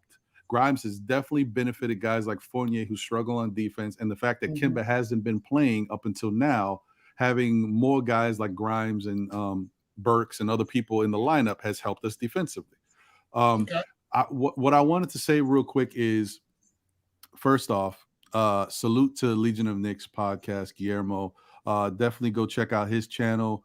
If you haven't already, subscribe to him. He's been a real good content creator, and he also gives you those play-by-play games where he kind of breaks down the games with the watch along. So definitely check him out. Let me just poke him real quick, John. Let me just poke Legion and Knicks real quick.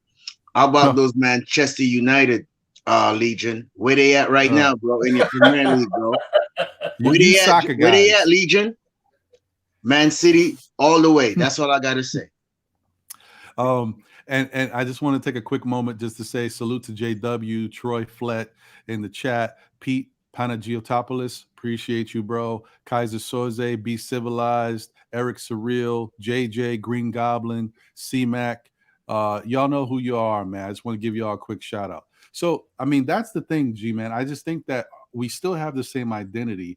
It's just right now our personnel, has been lacking, but we're getting better. And I think the fact that we're seeing Grimes more is definitely benefiting the team. He's definitely helping out. Sometimes his aggression is a little too much because he gets these little ticky-tack fouls that I think the refs, I don't know what's going on, guys, but I don't know if you noticed, the refs have been calling things real tight with the Knicks these past couple games. And I don't know if something's going on. It could be, but then they're calling it tight on the defensive end for the opposing team, but on the offensive end, like RJ's getting fouled, they're not giving him the calls. I don't know. Listen, that's one of the things that really gets me upset about RJ. I want RJ sometimes to do the bull in the china shop thing in the painted area so that he can't get called for the offensive foul. He just needs to do something to draw more contact and go above the rim. Sometimes it doesn't hurt to go try to dunk on someone's throat. It's just, go up there, strong once in a blue and just, bring that physicality. But what I wanted to get to right now is because, this is the theme of the show. I want to ask you guys right now. I don't know, you may have answered this somewhere else, but I want to talk about it here real quick. At this current moment, would you trade Julius Randle? And when I say that, I don't mean like, are you looking to trade Julius Randle? But if a trade came along that worked for the Knicks that you thought was a good trade, being that how Julius is playing and the unsuccessfulness of what's been happening lately, would you trade Julius Randle? I'll start with you, Staffordon. I said it earlier before. I'm not trading Julius for a bag of chips. If there's nothing out there that's worthwhile trading him for, right? At the end of the day, it's the name on front of the jersey and not the back of the jersey. So if there is a perennial talent that's going to take us to the next step towards building for being a perennial playoff team every year, yes, I will trade him. But if there's nothing that's out there right now, that's not worth trading Julius right now, because he's still averaging 20 and 10, and I don't see any power forward that besides probably Sabonis and probably one or other two power forwards that could come in and do what he do right now. But otherwise, no, I'm not trading him right now, regardless if he's playing good or bad right now. There's nothing out there that's worth for trading him right now. But if there is something that's worthwhile, yes. Okay, what about you, G-Man? Absolutely, 100%. if I could buy him a plane ticket today, I would get it for him and send him on his merry way. I will make sure that they're in first class because I like the family unit that he's got. I want his wife and kids to be comfortable on the flight to wherever they go. Thank you for all your contributions to the Knicks. God bless and good night. You know what I'm saying? That's where I'm at with this right here. Look, ladies and gentlemen, let's not get it twisted, right? I appreciate everything that Julius Randle did for this last year. And I love the look on Uncle Fulio's face. I love it. I love it. I love it.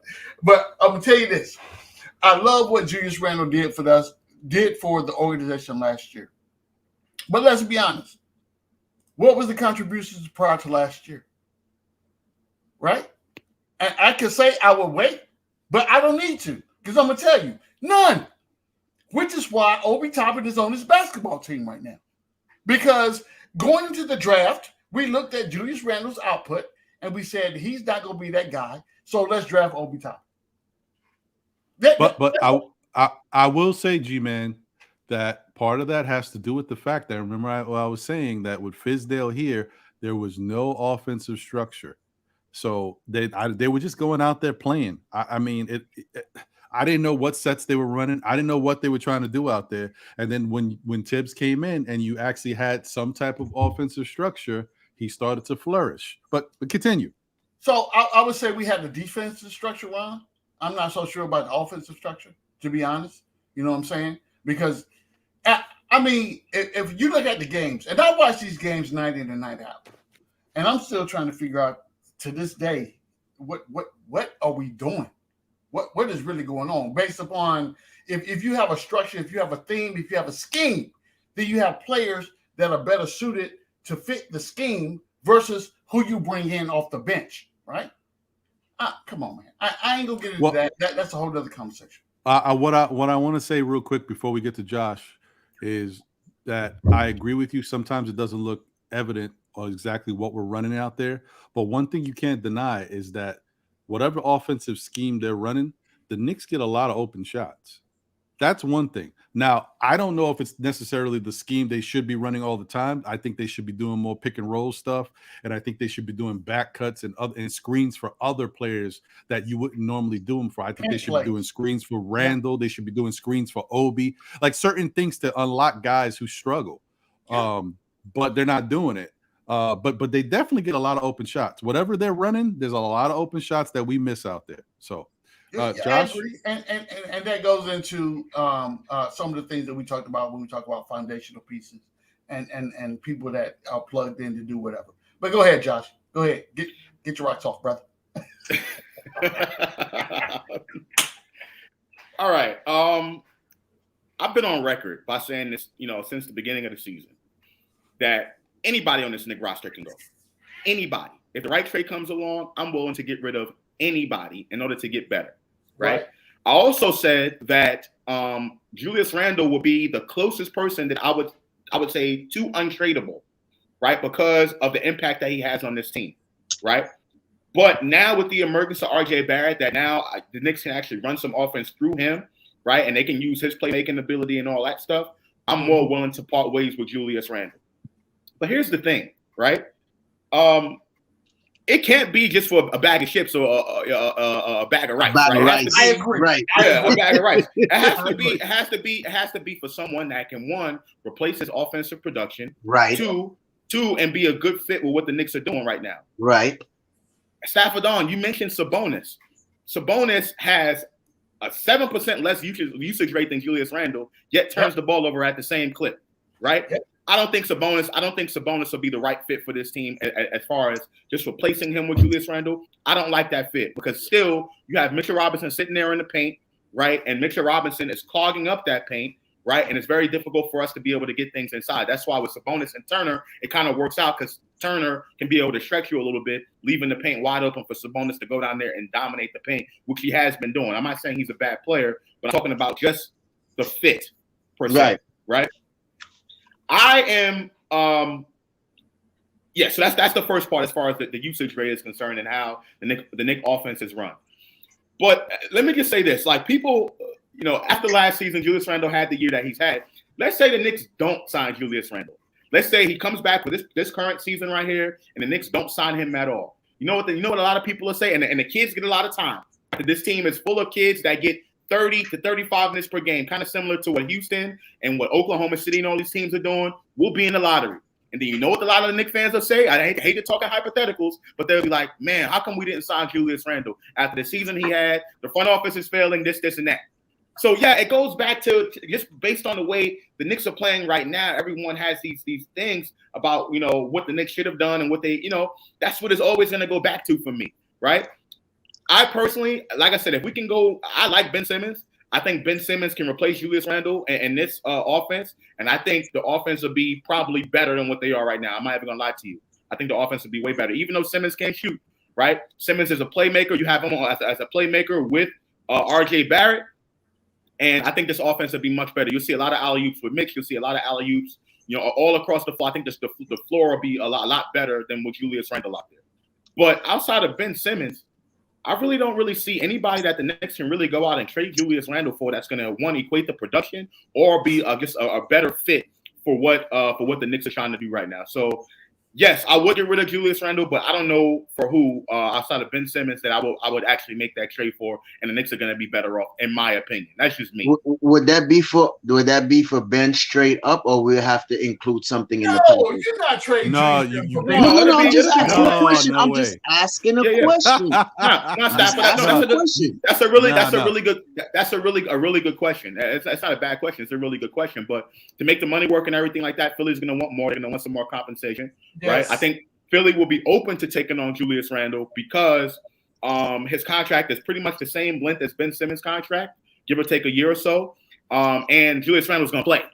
Julius Randle doesn't miss many games. Julius Randle's an Iron Man, right? So he's going to play. So I think Philly will be thinking about taking on a player like Julius Randle plus a couple assets that we throw on, right? And then we can bring Ben Simmons here for the offense. But again, people are trashing Julius Randle right now, and I totally understand it. He's not playing good basketball as of right now, but he's still a 19-10 player, right? He still leads the team in points, rebounds, and assists, right? So just taking him off this team for a bag of rice, that's not gonna exactly. Yeah. We've seen what happened when Julius Randle was out due to health and safety protocols, and we barely cracked 80 points in all 3 of those games.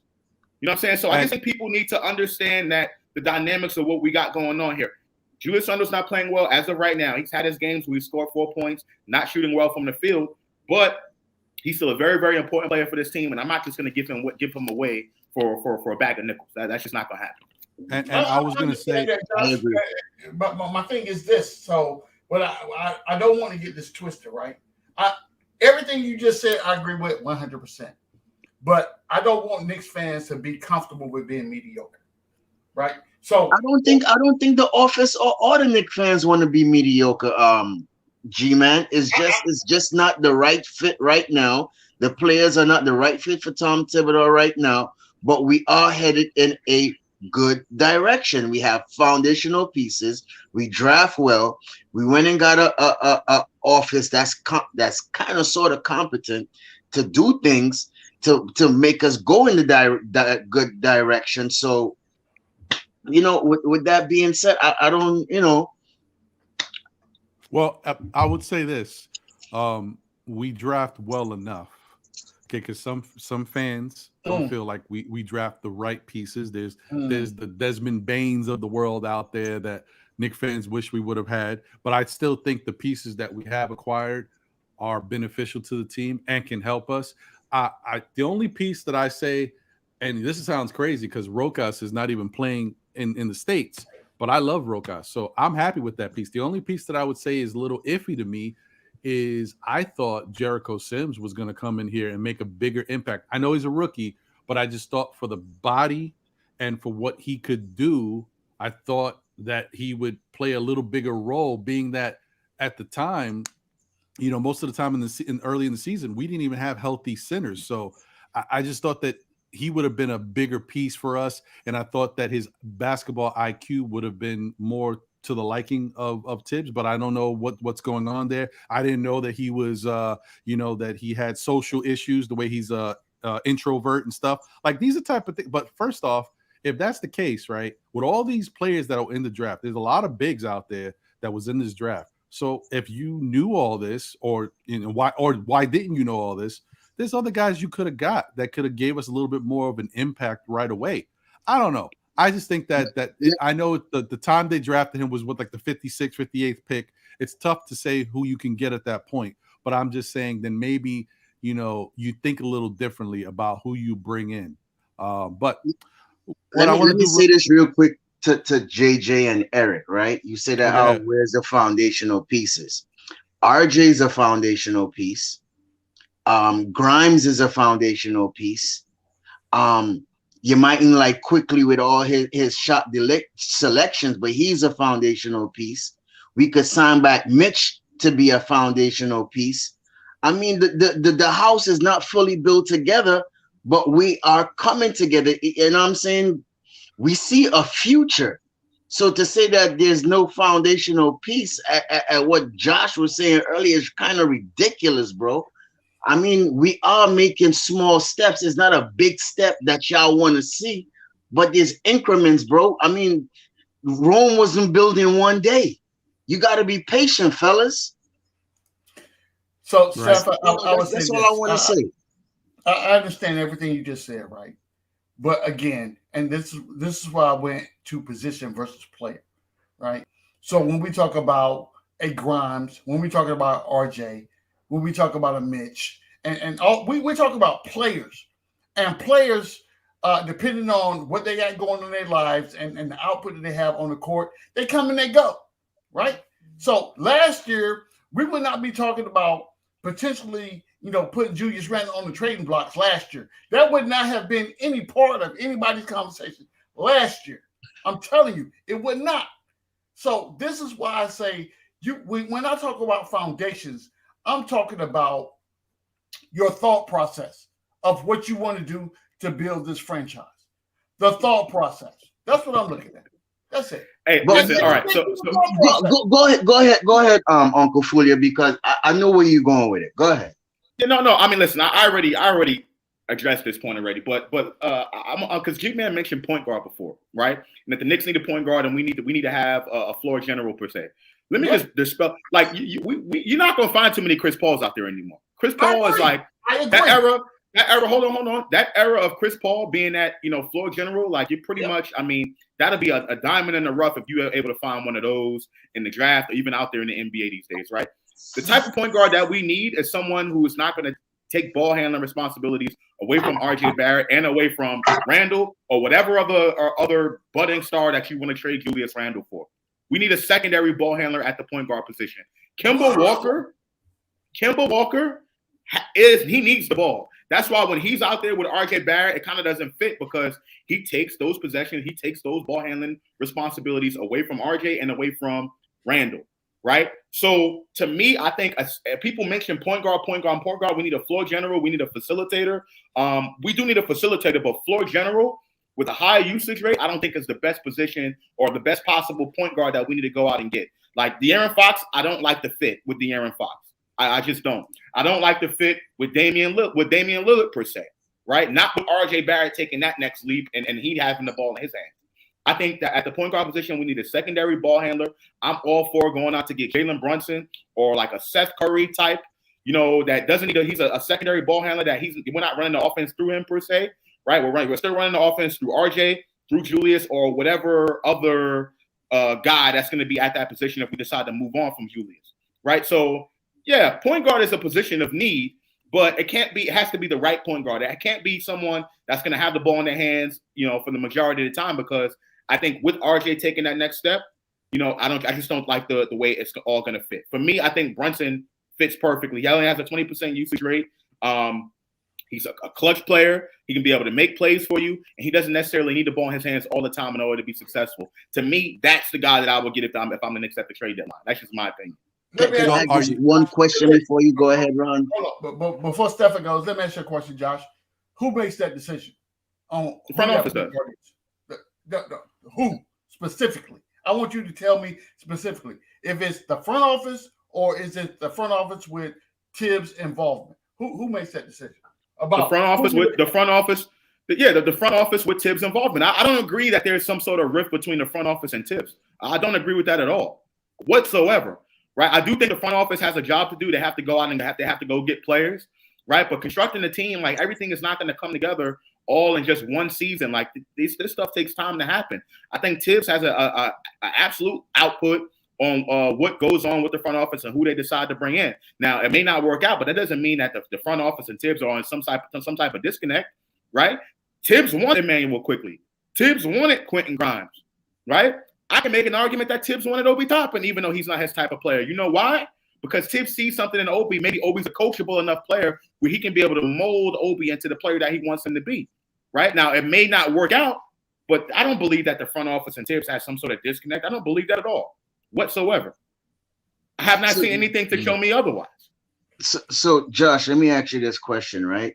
Do you think there's a difference between building a foundation and getting having a franchise player? Because I think that's where the confusion, if you understand what I'm saying. Because when we say, go ahead. No. I totally understand the question. I think there is a difference, but they don't have to be mutually exclusive, right? If you look at Memphis has a foundation, and they have that foundation is primarily their guy in John Morant, right? Just like a lot of other teams when Boston had Tatum and all of that. But they don't have to be mutually exclusive. It doesn't have to be one or the other, right? The Knicks have a foundation, right? I think in a lot of the fans' mind, they kind of confused about whether RJ Barrett's going to be that guy, even though there's a group of fans that think RJ Barrett is that guy right now, which I totally disagree with, right? But I think as far as what Leon Rose in the front office is thinking, they feel like they got a future with RJ Barrett. The front office feels that way, right? So I just think it's premature for us to say that we don't have that potential foundational piece because he's not that way right now. I think the front office looks at it way differently. I know I'm on record by saying RJ Barrett is a role player for this team right now, but the way he stepped up and I've seen his growth, I think the front office is thinking that way too, and I'm more likely to go with that than to not have him at all, so to speak. So I that's a good question, Stafford, but I think they are different, but they're not mutually exclusive, if that makes sense. Okay. Right. So let me get my shameless plug in here real quick. First off, listen, if y'all don't know, it's new year, same me, more subscribers. So definitely, y'all, I appreciate you guys tuning in. Definitely continue to support. We love you guys, and thank you to the chat for always, building us up and having our backs. John and I both say how many times that, we're talking about something and then Father Time catches and we get them old man thoughts like, who was that player? And the chat always comes through. I appreciate y'all. Thank y'all for holding us down. And definitely, man, continue. Listen, tell a friend to tell a friend who tells another friend to help support, our Still Knick Fans content. I'm still chopping it up on Saturdays at 11 a.m. for this show. You still see the weekly recap on Monday nights around 9 p.m. With myself, John, and No Way Jose, as Knicks 100 likes to say, or the Don Jose, whichever you like. But also don't forget to keep tuning into our show on the Nothing But Knicks network, where Josh is a big part of with his show, The Controversy. So definitely tune in and support Josh. He puts on some really good shows. He said he's going to have, your show is tomorrow, Josh? No, my show is today at 2 p.m. Myself and today. Andy. Yeah. Okay. I'm sorry. I know you're plugging, but if you should allow me to plug real quick. So today we're going to do a controversy. The topic of the show is should the Knicks trade Julius Randle, right? But it's more this Randle talk. Before we get into the Randle stuff, though, we're going to talk about some of the trades that, using the trade machine. We got some submissions, myself and Andy, some trades that people think the Knicks should make. So we're going to critique those trades a little bit, and then we're going to explore this whole thing about trading Julius Randle. What could we get for him? And if that's even the right thing to do. So we're going to talk about that. That's going to be at 2 p.m. So roughly at about a half an hour from now, me and Andy I'm going to get on and get it popping. Josh, I was looking for the episode with you and Hardwell. I can't find it, bro. I'll send it to you on Twitter. I got you. Okay. All right. So that's dope. Definitely salute and tune in to Josh's episode of The Controversy. So I'm assuming that's probably around 2 p.m. or so, or maybe 2 p.m. Yep. Okay, cool. So so that works perfectly for me. So that way I'll wrap this up at around that same time so that you guys can all go over there and tune into Josh. Plus, it leaves me time to get off at the 3 hour point because these shows have been going crazy lately. So, but I definitely want you guys to continue to tell whoever you know that likes Nick content to support. We're trying to bring our subscriber count up. Our goal is to get to 1,000 subscribers by the end of the spring. You know, we're getting there. We're getting close. I think we're at like 366. But you still got a long way to go. So definitely all your support and love is definitely appreciated. Thank you. I see there's 85 people tuning in right now. Thank you for supporting. And get them likes while you're up. here, Get them likes up. yeah, if you haven't hit that like button, definitely hit that like button. You know, YouTube, the algorithm. This is year 2 for us. So now we got to worry about this stuff. Year 2 is about us making our benchmarks and doing what we got to do to make YouTube happy. So thank you once again. And last but not least, the other thing I wanted to get to real quick that I didn't get to earlier when John was on is I want to thank John and my man G Fresh for holding me down, doing the NBA report on the Nothing But Knicks network. Sometimes I say the NBA Today. I don't even know why. But anyway, thanks to John and G Fresh for holding me down. They did a great, excellent job. G Fresh came in, kind of last minute and took over to help out. So I appreciate you guys once again. And if you guys haven't seen that episode as of yet, go to Nothing But Knicks and check out the NBA report on the Nothing But Knicks network. All right. And if you want to loan, always hit him up on Twitter at stillknicksfans.com. Thank you. And before I go, since Staffordon is here and he's a big contributor on the Blorange Tears network, don't forget to tune into his show, which usually airs on Sundays at 4 p.m. And sometimes they may change the time, but for the most part, it's usually Sundays at 4 p.m. Yes, it's called the NBA One-on-One with Staffordon and Mr. Soul Finger. So definitely salute to y'all. Check them out. Yes, all the trade rumors, what's going on in the NBA tomorrow. Hopefully, management is all good. He's fine. Shout out to Uncle Freeze. He's underneath the weather. We'll be talking about the Western Conference and some more things. We talk about a magical night from 16 years from today. Kobe scoring 81 on the Raptors. That was today. So we'll talk about that tomorrow, about that game. So, tune in tomorrow. It's going to be a very interesting show. Yeah, definitely tune in. I'll definitely tune in. Last week I was out and about, so I missed it. I had to watch the replay, so I'm definitely going to try to tune in live for this one. So all right. So that being said, I just want to get back into what we were kind of talking about a little bit. One of the things that I did want to touch on was the fact that I think that there's a situation going on. Oh, John wants me to not forget about that's right, because G-Man left. Thank you, John. Don't forget about the pod couple. Yeah, definitely check out the pod couple with my man G-Man and Cornerstone Kev, also on the Blorange Tears network. I believe they might be on Wednesdays, if I'm not mistaken, but I could be wrong. But definitely, I think it's Thursdays. Thursdays at 7:30. Okay. Thursdays at 7 or 6:30. Yeah, 6:30. Thursdays at 6:30. Definitely check them out on the Blorange Tears network. So yeah, guys, I think the other thing about what's going on right now, because the trade deadline is coming, it's going to be hot and heavy, before we know it. Josh already talked about Brunson and how he might be a really good fit for the team. The only concern I have with Brunson is that height, that's 6'1", but he's still a really good player, and I liked being able to see him firsthand when we played Dallas. The way he passes the ball, the way he orchestrates is very smooth, and he just has a good feel for what's going on the court. And I like that about him, and I think that could definitely help out our Knick team. The only issue I have with him is I would love to get him in at the right price. I think right now his camp or his team is asking for some high levels, but that's what you do in negotiation. And hopefully if we could get him in here at a sweet spot, that would be dope. But that 20 million or 18 million mark it seems a little high for him. But listen, it all depends. I mean, you got NBA stuff going on. The TV contract is going to go up. There's going to be more revenue and all this stuff. So, maybe it's all relative. I don't know. I would like to see them make a move that doesn't strap them financially. And then we still got to worry about RJ's extension. We still got to worry about what we're going to do with Mitch, because I think Mitch is definitely playing himself in a position so that he can get a nice contract. Maybe not, we don't have to overpay him, but if he keeps playing like this and then adding more elements to his game, his camp is going to be asking for more money. So we got to watch that.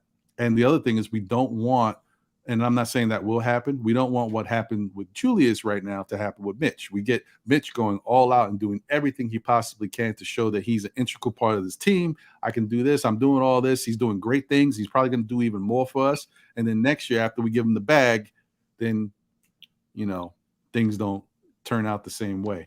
But I hope that's not the culture that is being created here in New York. I think these guys are just, there's ups and downs, and Julius is just going through a really, really, really tough stretch.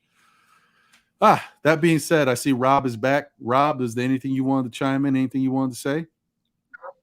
Oh yeah, I just wanted to chime in on Sarge. What Sarge's problem is this here. He hear what you're saying, but he don't want to accept it.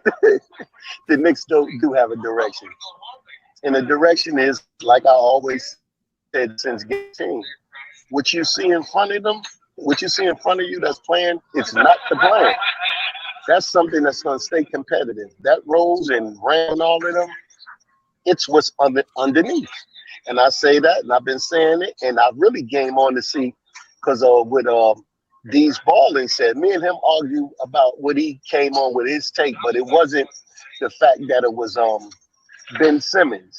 Everything that D Balling said comes down to a front office that knows what they're doing, because he couldn't pose none of those trades with Ben Simmons if the front office didn't do what they did. Everything that he was offering for Ben Simmons would have never been there. But see, they don't give the front office credit for putting us in a position that we're in so we can even have these trade talks and get these players. There was never in the history of the Knicks that they will be in a situation where though they can even imagine getting a player like Ben Simmons without giving up everything right now. And Ben Simmons affect the Knicks whatsoever as far as what had to give to get him.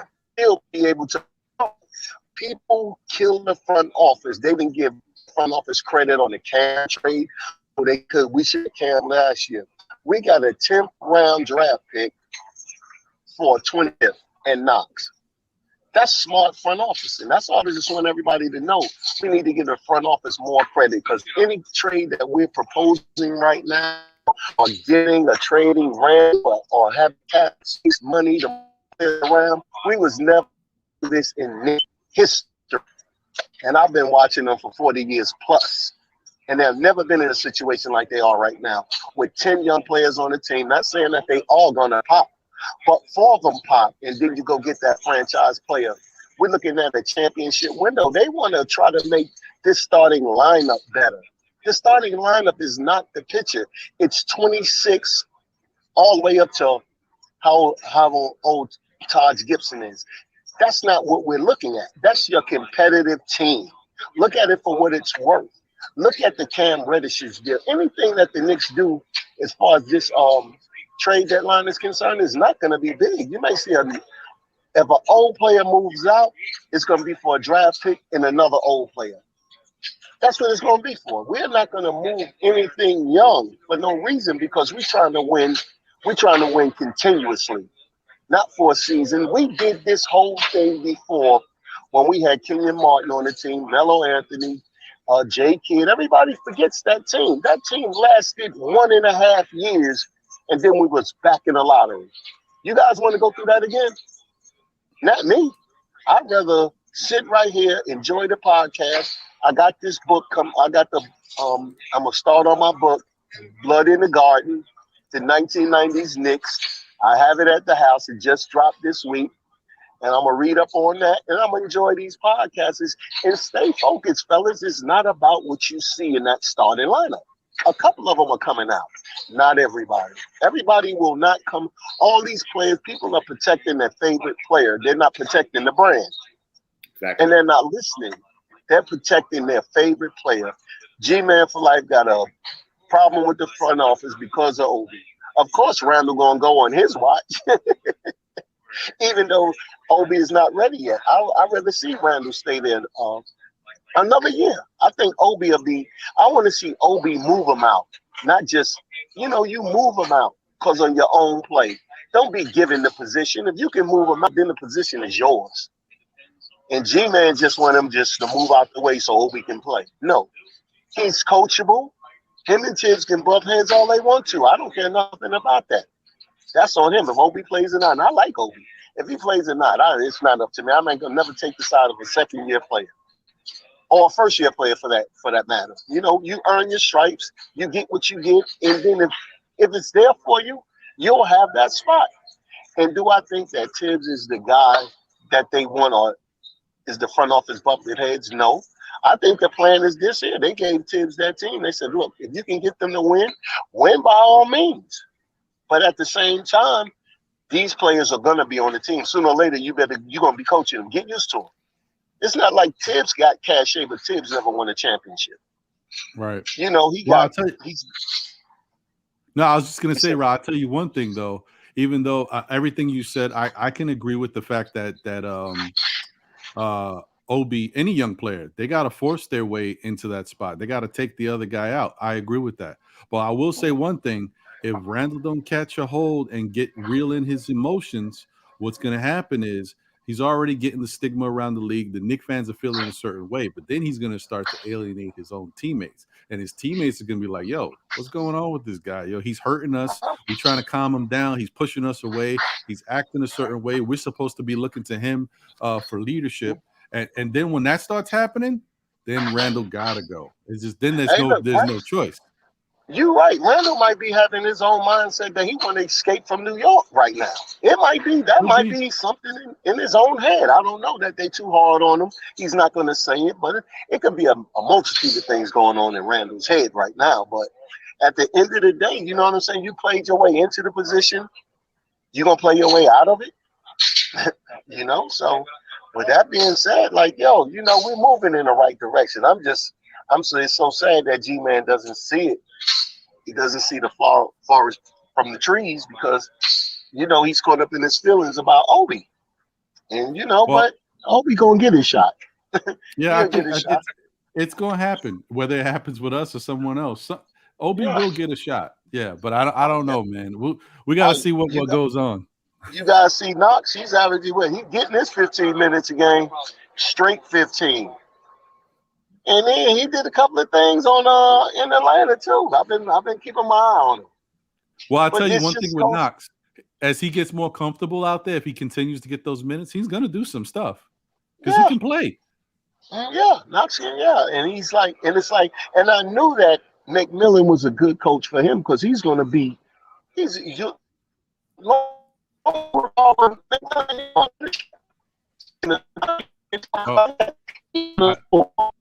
Rob, I think you breaking up a little bit, man. A lot.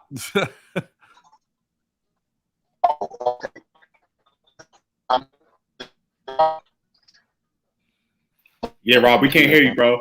Yeah, we can't hear you, bro. You going in and out. Yeah. Yeah. So, I mean, that's the thing. I agree with that 100%, though, Ron. I agree with that 100%. Oh, yeah. What he said. Yeah. The one thing about Knox that actually on our last show, our weekly recap on Still Knicks Fans, John brought it up that Knox and Rayford Trey Young, because that's his name, folks. Rayford Trey Young, that him and Knox have a really good relationship. Yeah, they used to play ball in AAU.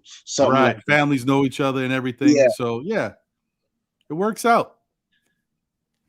How much did Knox score in his debut? Because I didn't get to see.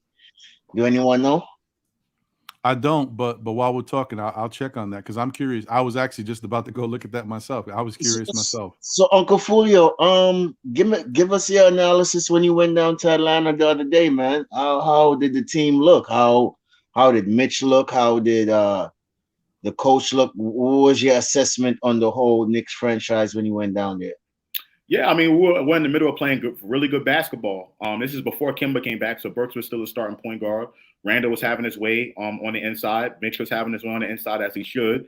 And we just looked like we looked really good. Atlanta started to make a comeback a little bit, but we were shooting hot and everything looked well. One big observation that I had was I was trying to get Obi's jersey when I was like near the tunnel or whatever. I came down, and all the players were leaving, and Julius just looks like someone that's just really dejected. Like he's just really frustrated. He doesn't make any eye contact with any fans.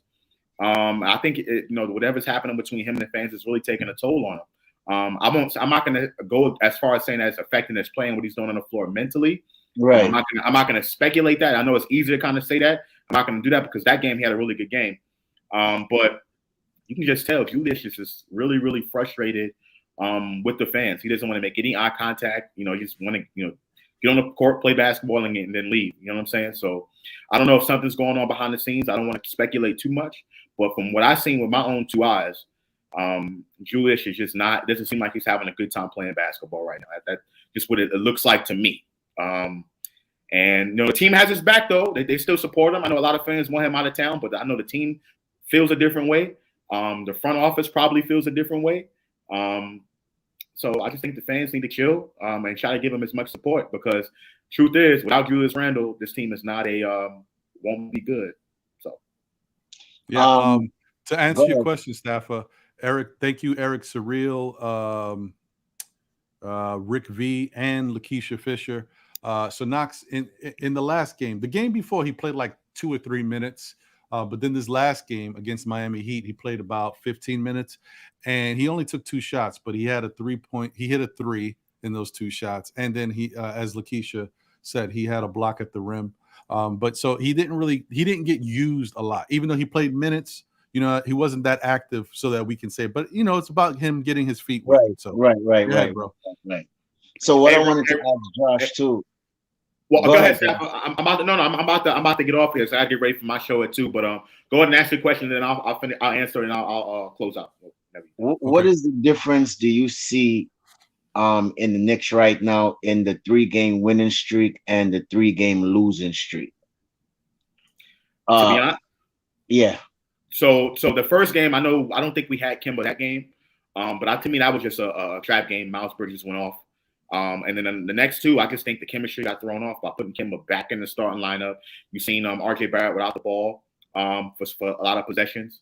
And I just think Kemba kind of threw it off. That's why I'm not a big fan of changing up the starting lineup, constantly because the team can never really just get that chemistry. And that's why I think Kemba probably won't be here next year. If you don't get traded at the deadline, they're going to find a way to either buy him out or find another place for him to go.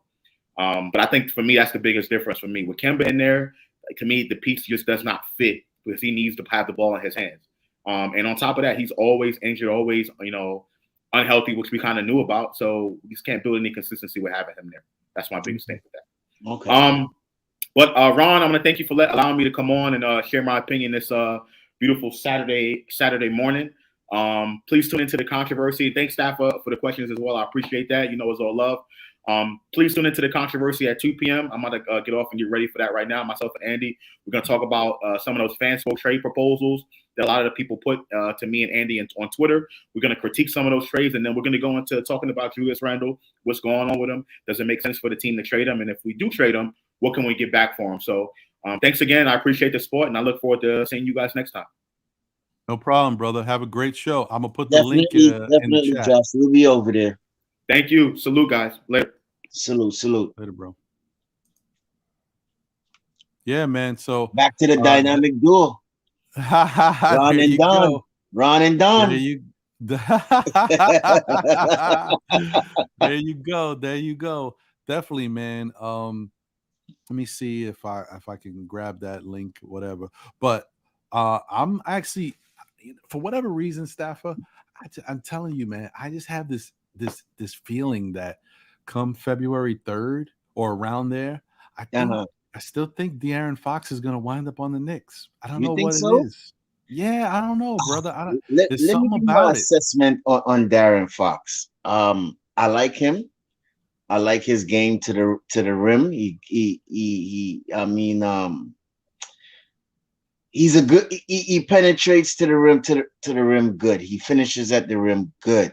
But the only issue I have is that he's not a good 3-point shooter. Mm-hmm. And not a I think his mid-range is okay, but as far as when we need that 3-point shot, he's not. I think he's like 34% or 33%, I think, from behind the arc, if I'm not mistaken. Mm-hmm. So I mean, that may be for the season, but I tell you, the last few games, the last 10 to 15 games, he's shooting like 23%, 24%. you see, and that makes it more worse, because when Julius is double and we need to kick it out, he needs to be able to hit that open three, right? Right. And don't get me wrong, he's a dynamic player. I'm not taking that away from him at all.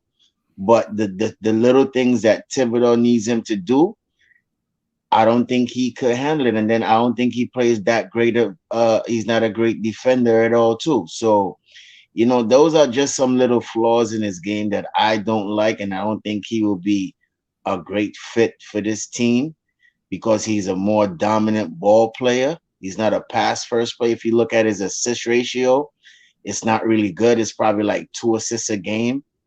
And we need somebody to really distribute the ball, and especially when we talk about Obi, and he needs a point guard, right? So, I'm not really feeling Fox at this team right now. That's just me. Well, the one thing I will tell you, bro, is that even though I know the kick out, the draw, if Julius draws that, but the good thing about the team is if you have a dynamic player like Fox, and I'm only saying this because I looked at his numbers and how he's been playing, and this guy gets to the rim whenever he wants. Right. So even if Julius jumps into the paint or draws a double team and kicks it to Fox where he has an open three, I guess you would assume that he's going to take it because he'll shoot it. But if his shot ain't going and he's continuing to be put in that position, he's going to find the way to get to the rim or kick it to somebody else. See, the good thing about Fox is, remember how, well, I don't know if you remember, but I've said this a lot throughout the season. The Knicks don't have a guy who can dribble, drive, and dish, right? Fox can dribble, drive, and dish. He has enough speed and a good first step, a great first step, that if you try to pass the ball to him for a three, a wide open shot, and they try to close out on him, he can get past that guy, get to the rim, and then open up a lane or a shot for someone else. That's his key. And that's the reason why if Fox can't shoot, it's okay as long as everybody else on the team can shoot. You can't have a team, you can't have a shooting guard who can't shoot, a small forward who can't shoot, and a power forward who can't shoot. Those guys got to be able to shoot. The center, you can still get by if he can't stretch the floor. It would be great if you could get somebody who could, though.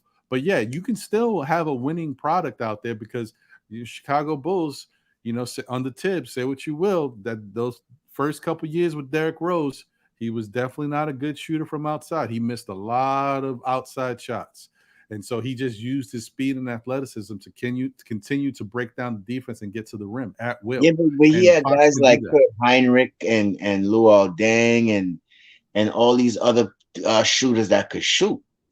That's the thing. I think we have guys that can shoot too. They're just struggling for whatever reason, because all year, I mean, Fournier is starting to really kind of round out into shape finally. But like guys like RJ have been struggling this year. And I don't even know, like, the last few games he's been better at getting his shot off, but I don't know exactly why he's been struggling so much. I don't know. I feel like, to be honest with you, I think it's his form.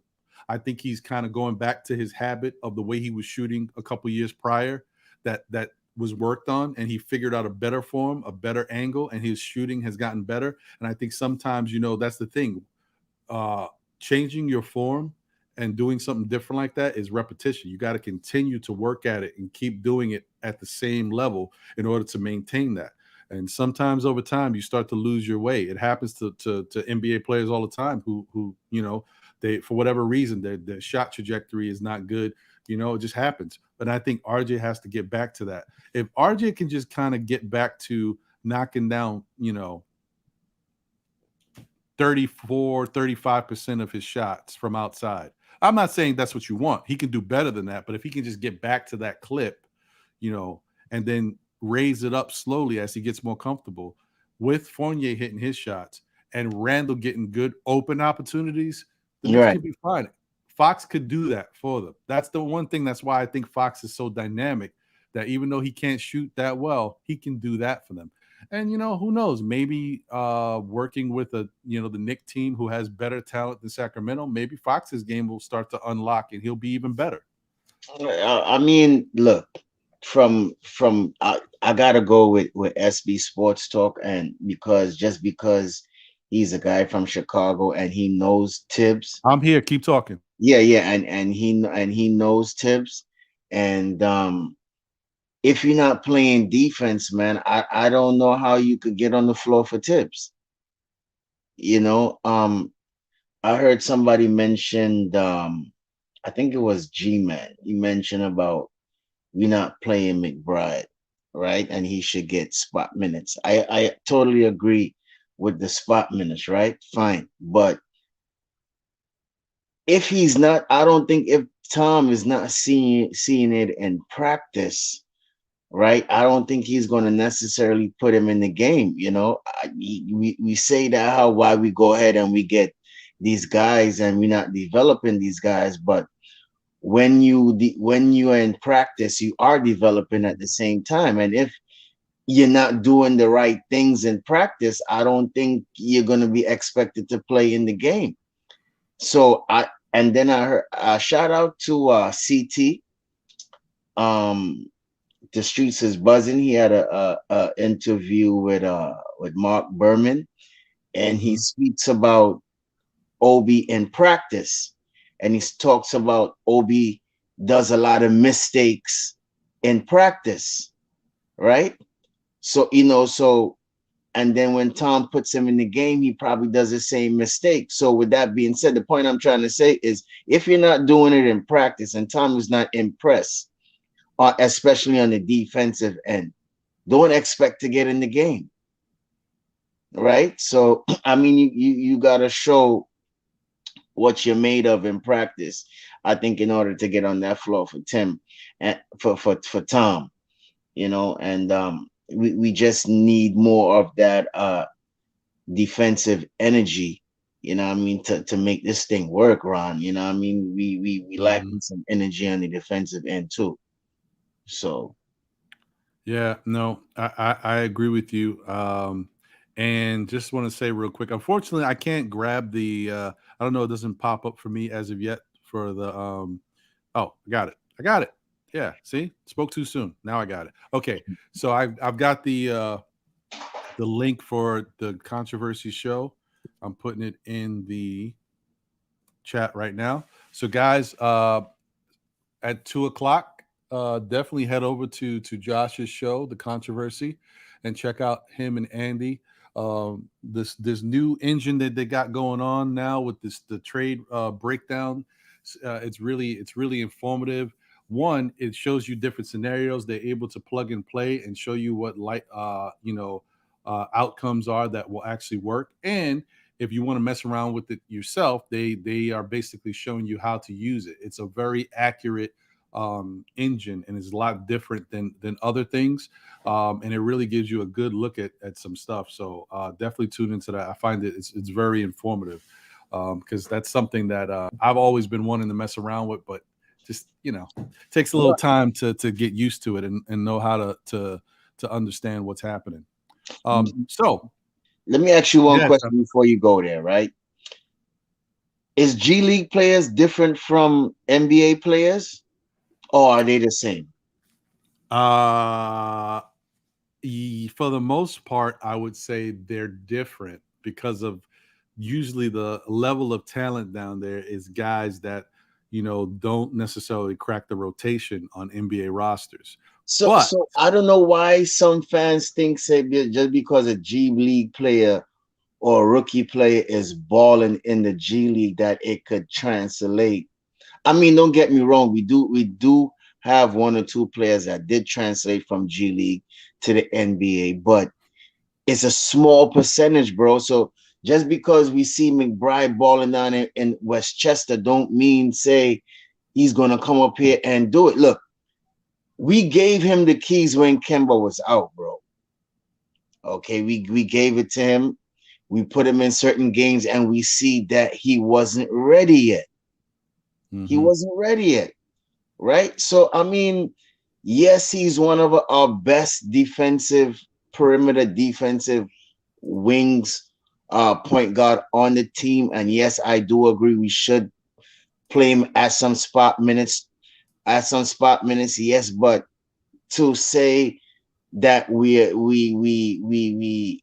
not playing him, I don't know the exact comment that this particular person wrote about McBride, but we're not using him. But he's just not ready yet, bro.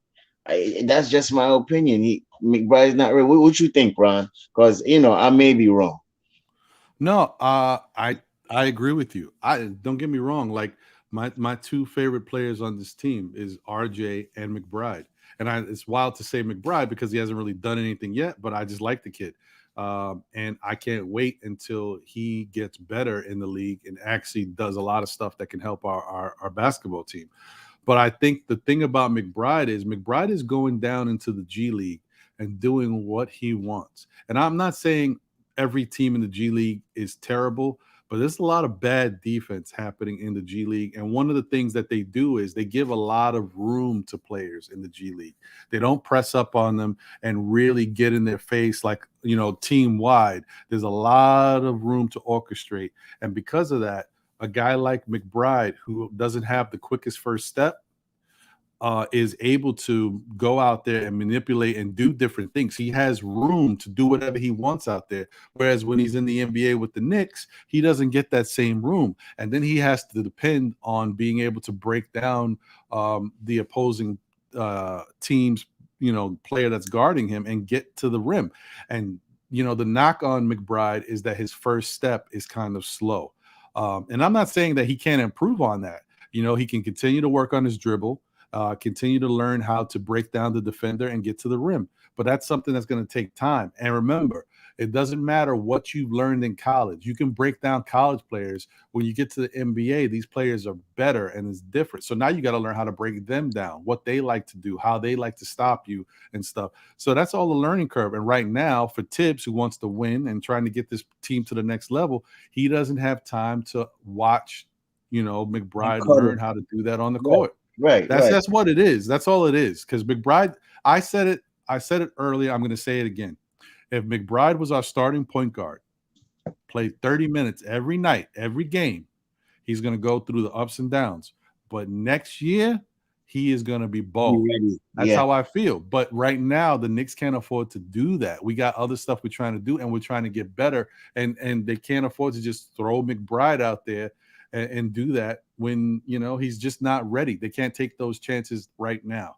But if we're out of the playoffs or we get to the point where the play-in doesn't look good or something like that, then you might see these young guys get a lot more burn, and it's all about them.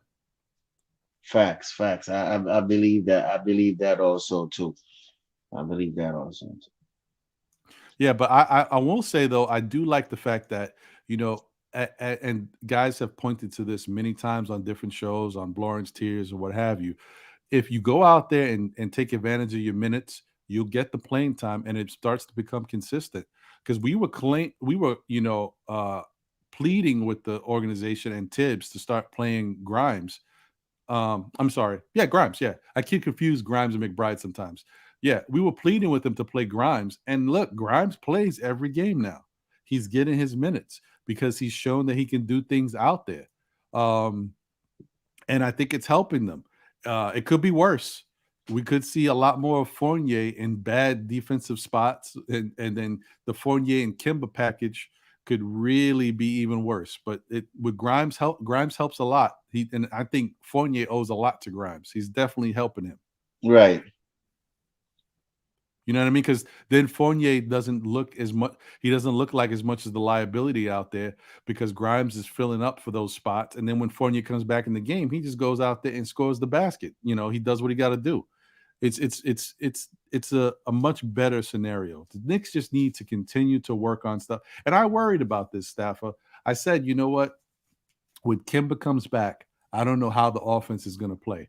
Are they going to go away from RJ? Is the dynamic that we've been seeing the past few games going to change? And it looks like it has since Kimba's been back. And I'm not saying Kimba's necessarily all to blame. It's just that's what happens when you bring in someone who is more of a point guard, type player in a situation where, especially after the fact that RJ had 13 turnovers in 2 games back to back, like, combined, you want Kimba to kind of stabilize things, but it's not necessarily the way the Knicks should be playing. The Knicks were playing a lot better through RJ.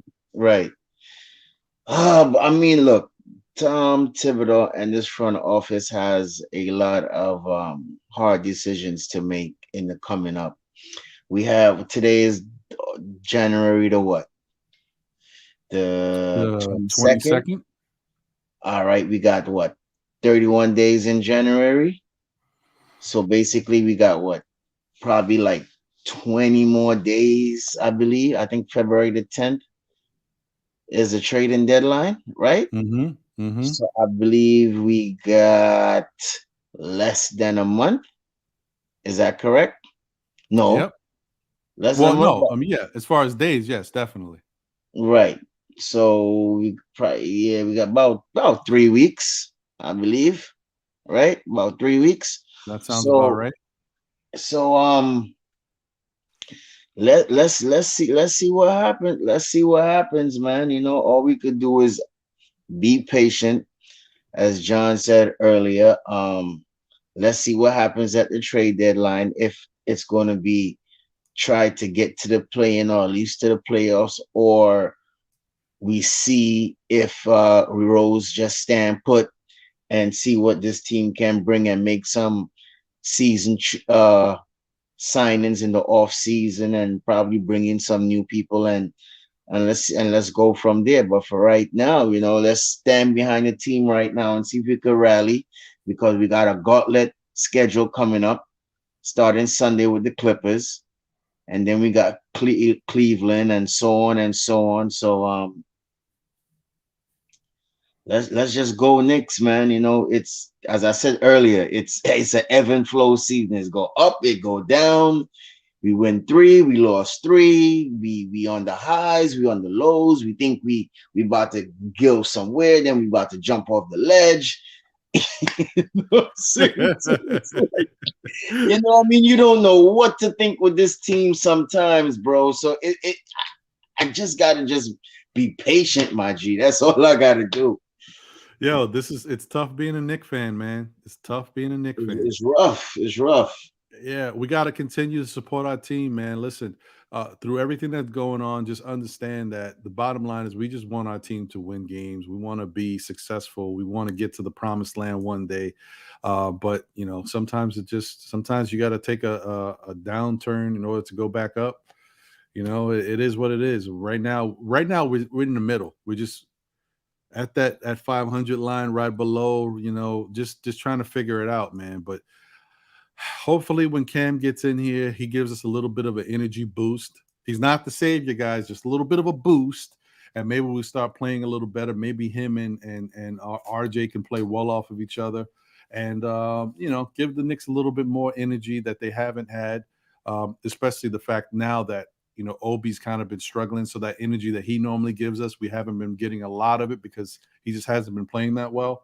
So we'll see what happens, man. And I know that's not saying too much, but we just gotta continue to plug and support this team going forward. It's definitely frustrating, bro. I'm with you, man. It's definitely frustrating, but we'll see. Why would you hire a win now coach without a roster or a superstar? Well, unfortunately, G. Robinson, sometimes you gotta hire the win now coach when the win now coach is available, because if you don't hire him, then he's gonna be someone else's win now coach. That's what that's about. Tibbs was available. The question is, could anybody come in else and probably gives you the same type of culture change as Tom Thibodeau? Well, it's there's probably guys out there that could give you some type of a culture change, but Thibodeau is instant. Like, you know, if you look at his record, man, there's a reason why he's like 100 games over 500 with his win record, whatever it is, close to that. You know, he permeates a culture that, you know, players respect and they listen to. They may not love it all the time, but they respect it and they follow him. They follow him. I mean, say what you will. Some people think, you know, I saw some things about him losing the clubhouse and all. He hasn't lost the locker room. Like, he still has it. The Knicks players still ride for Tibbs and they still want to play because they know that Tibbs gives them something they haven't had in years. There is some stability with Tibbs. We may not love all of his decision making, but Tibbs is Tibbs. Like, it is what it is. Right. Yeah. But listen, man, I want to get ready to wrap up because I want people to go over there and support Josh Controversy and the Controversy Show. But I thank you guys for tuning in. The chat, you've been holding me down. I appreciate y'all. Definitely hit that like button if you haven't already and show your support.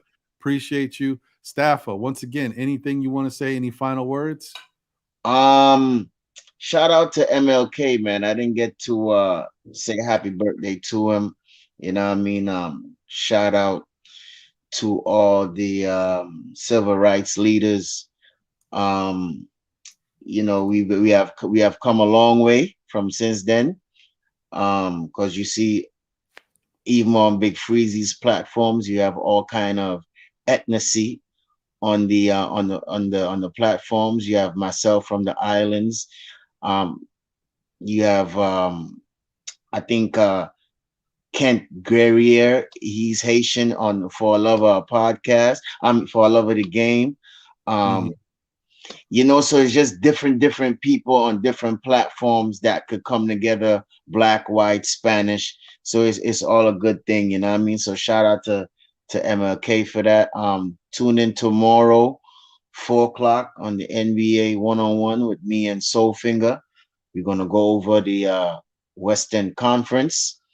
We definitely gonna talk about Kobe Bryant and his big time 81 points today, 16 years ago, right? He dropped 81 on the Raptors. So we're gonna talk about that. And we're gonna talk about the trades and the rumors. And we might get into a little bit of small Knicks talk as usual. So tune in tomorrow on the Blorange Tears channel, NBA 101, with me and your boy Soulfinger. And Ron, it's always been a pleasure coming on your show, sharing my thoughts and opinion. And look out for those two guys, Ron and John, on the NBA 1-on-1 coming up soon. So stay tuned for that episode. It's going to be real spicy because I'll be coming up real hard. Real hard. Pause. Yeah, man. Don't worry about it, brother. We gonna be ready when we get on your show and support and go back and forth. It should be pretty fun. I'm definitely looking forward to that. We got some time before that happens, but when it does happen, it should be really good, man. It's gonna be dope. Thank you guys for tuning in. Definitely. Let me see if I got it again. Hold on. Let me put that in the chat one more again. I think I still got the here we go. I think that's it. So guys, this is the link for the Controversy. Click on that. You go straight over to Josh's show. Definitely go support. Appreciate y'all once again. Thank you as always, my man John. Peace, family. Oh man, it's gonna be dope. Still Knicks fans, always gonna hold you guys down, keep giving you guys more and more content. Definitely salute. We'll keep growing. This is gonna be a big year for us. No matter what happens with our Knicks, we're gonna continue to be there and support our team because that's what we are. We still Knicks fans through the thick and the thin. You know, whatever's going on, man. So definitely, once again, salute to y'all. Thank you for everyone that has subscribed today. I appreciate the love. We want to keep growing and you know, one day we're gonna get to the point where we can, you know, put out some shows that are like, wow, man, look how far they came. That's what we want to get. We want to get there. So definitely thank you guys. Stafford Don, appreciate you. Sergeant Knicks, aka G-Man. D is balling. Appreciate you. Worldwide L wasn't on the panel, but he's always showing love in the chat. Salute to him. Legion of Knicks. Salute to my man, excuse me, Josh, aka Uncle Fulio. John from Still Knicks Fans was in the building. So definitely everybody, salute to everybody for jumping on and helping out. Legion. And Rob the Knick. Rob the Nick was in the building, so definitely salute to him. You know, at work, man, had to get his Nick takes in. So Right. appreciate y'all. So let me get out of Legion, here. what's I'm going on long-winded with right them now. with them Red Devils, Legion? Oh The man, boys look ain't at looking this too good. look at this soccer back and forth here that's going on. And I'm not really big into soccer, so I can't go back and forth with y'all. But yeah, y'all do your thing, man. Salute, Kareem. Appreciate y'all. All right, y'all. Let me play this outro. Get up out of here. But y'all have a great rest of your Saturday. Peace. Stay I tuned. love. We're gonna keep bringing more and Respect. more. Kid Lamar, peace. All right, y'all. Take it easy. Have fun. Be safe out there. Take care of you and your families, man.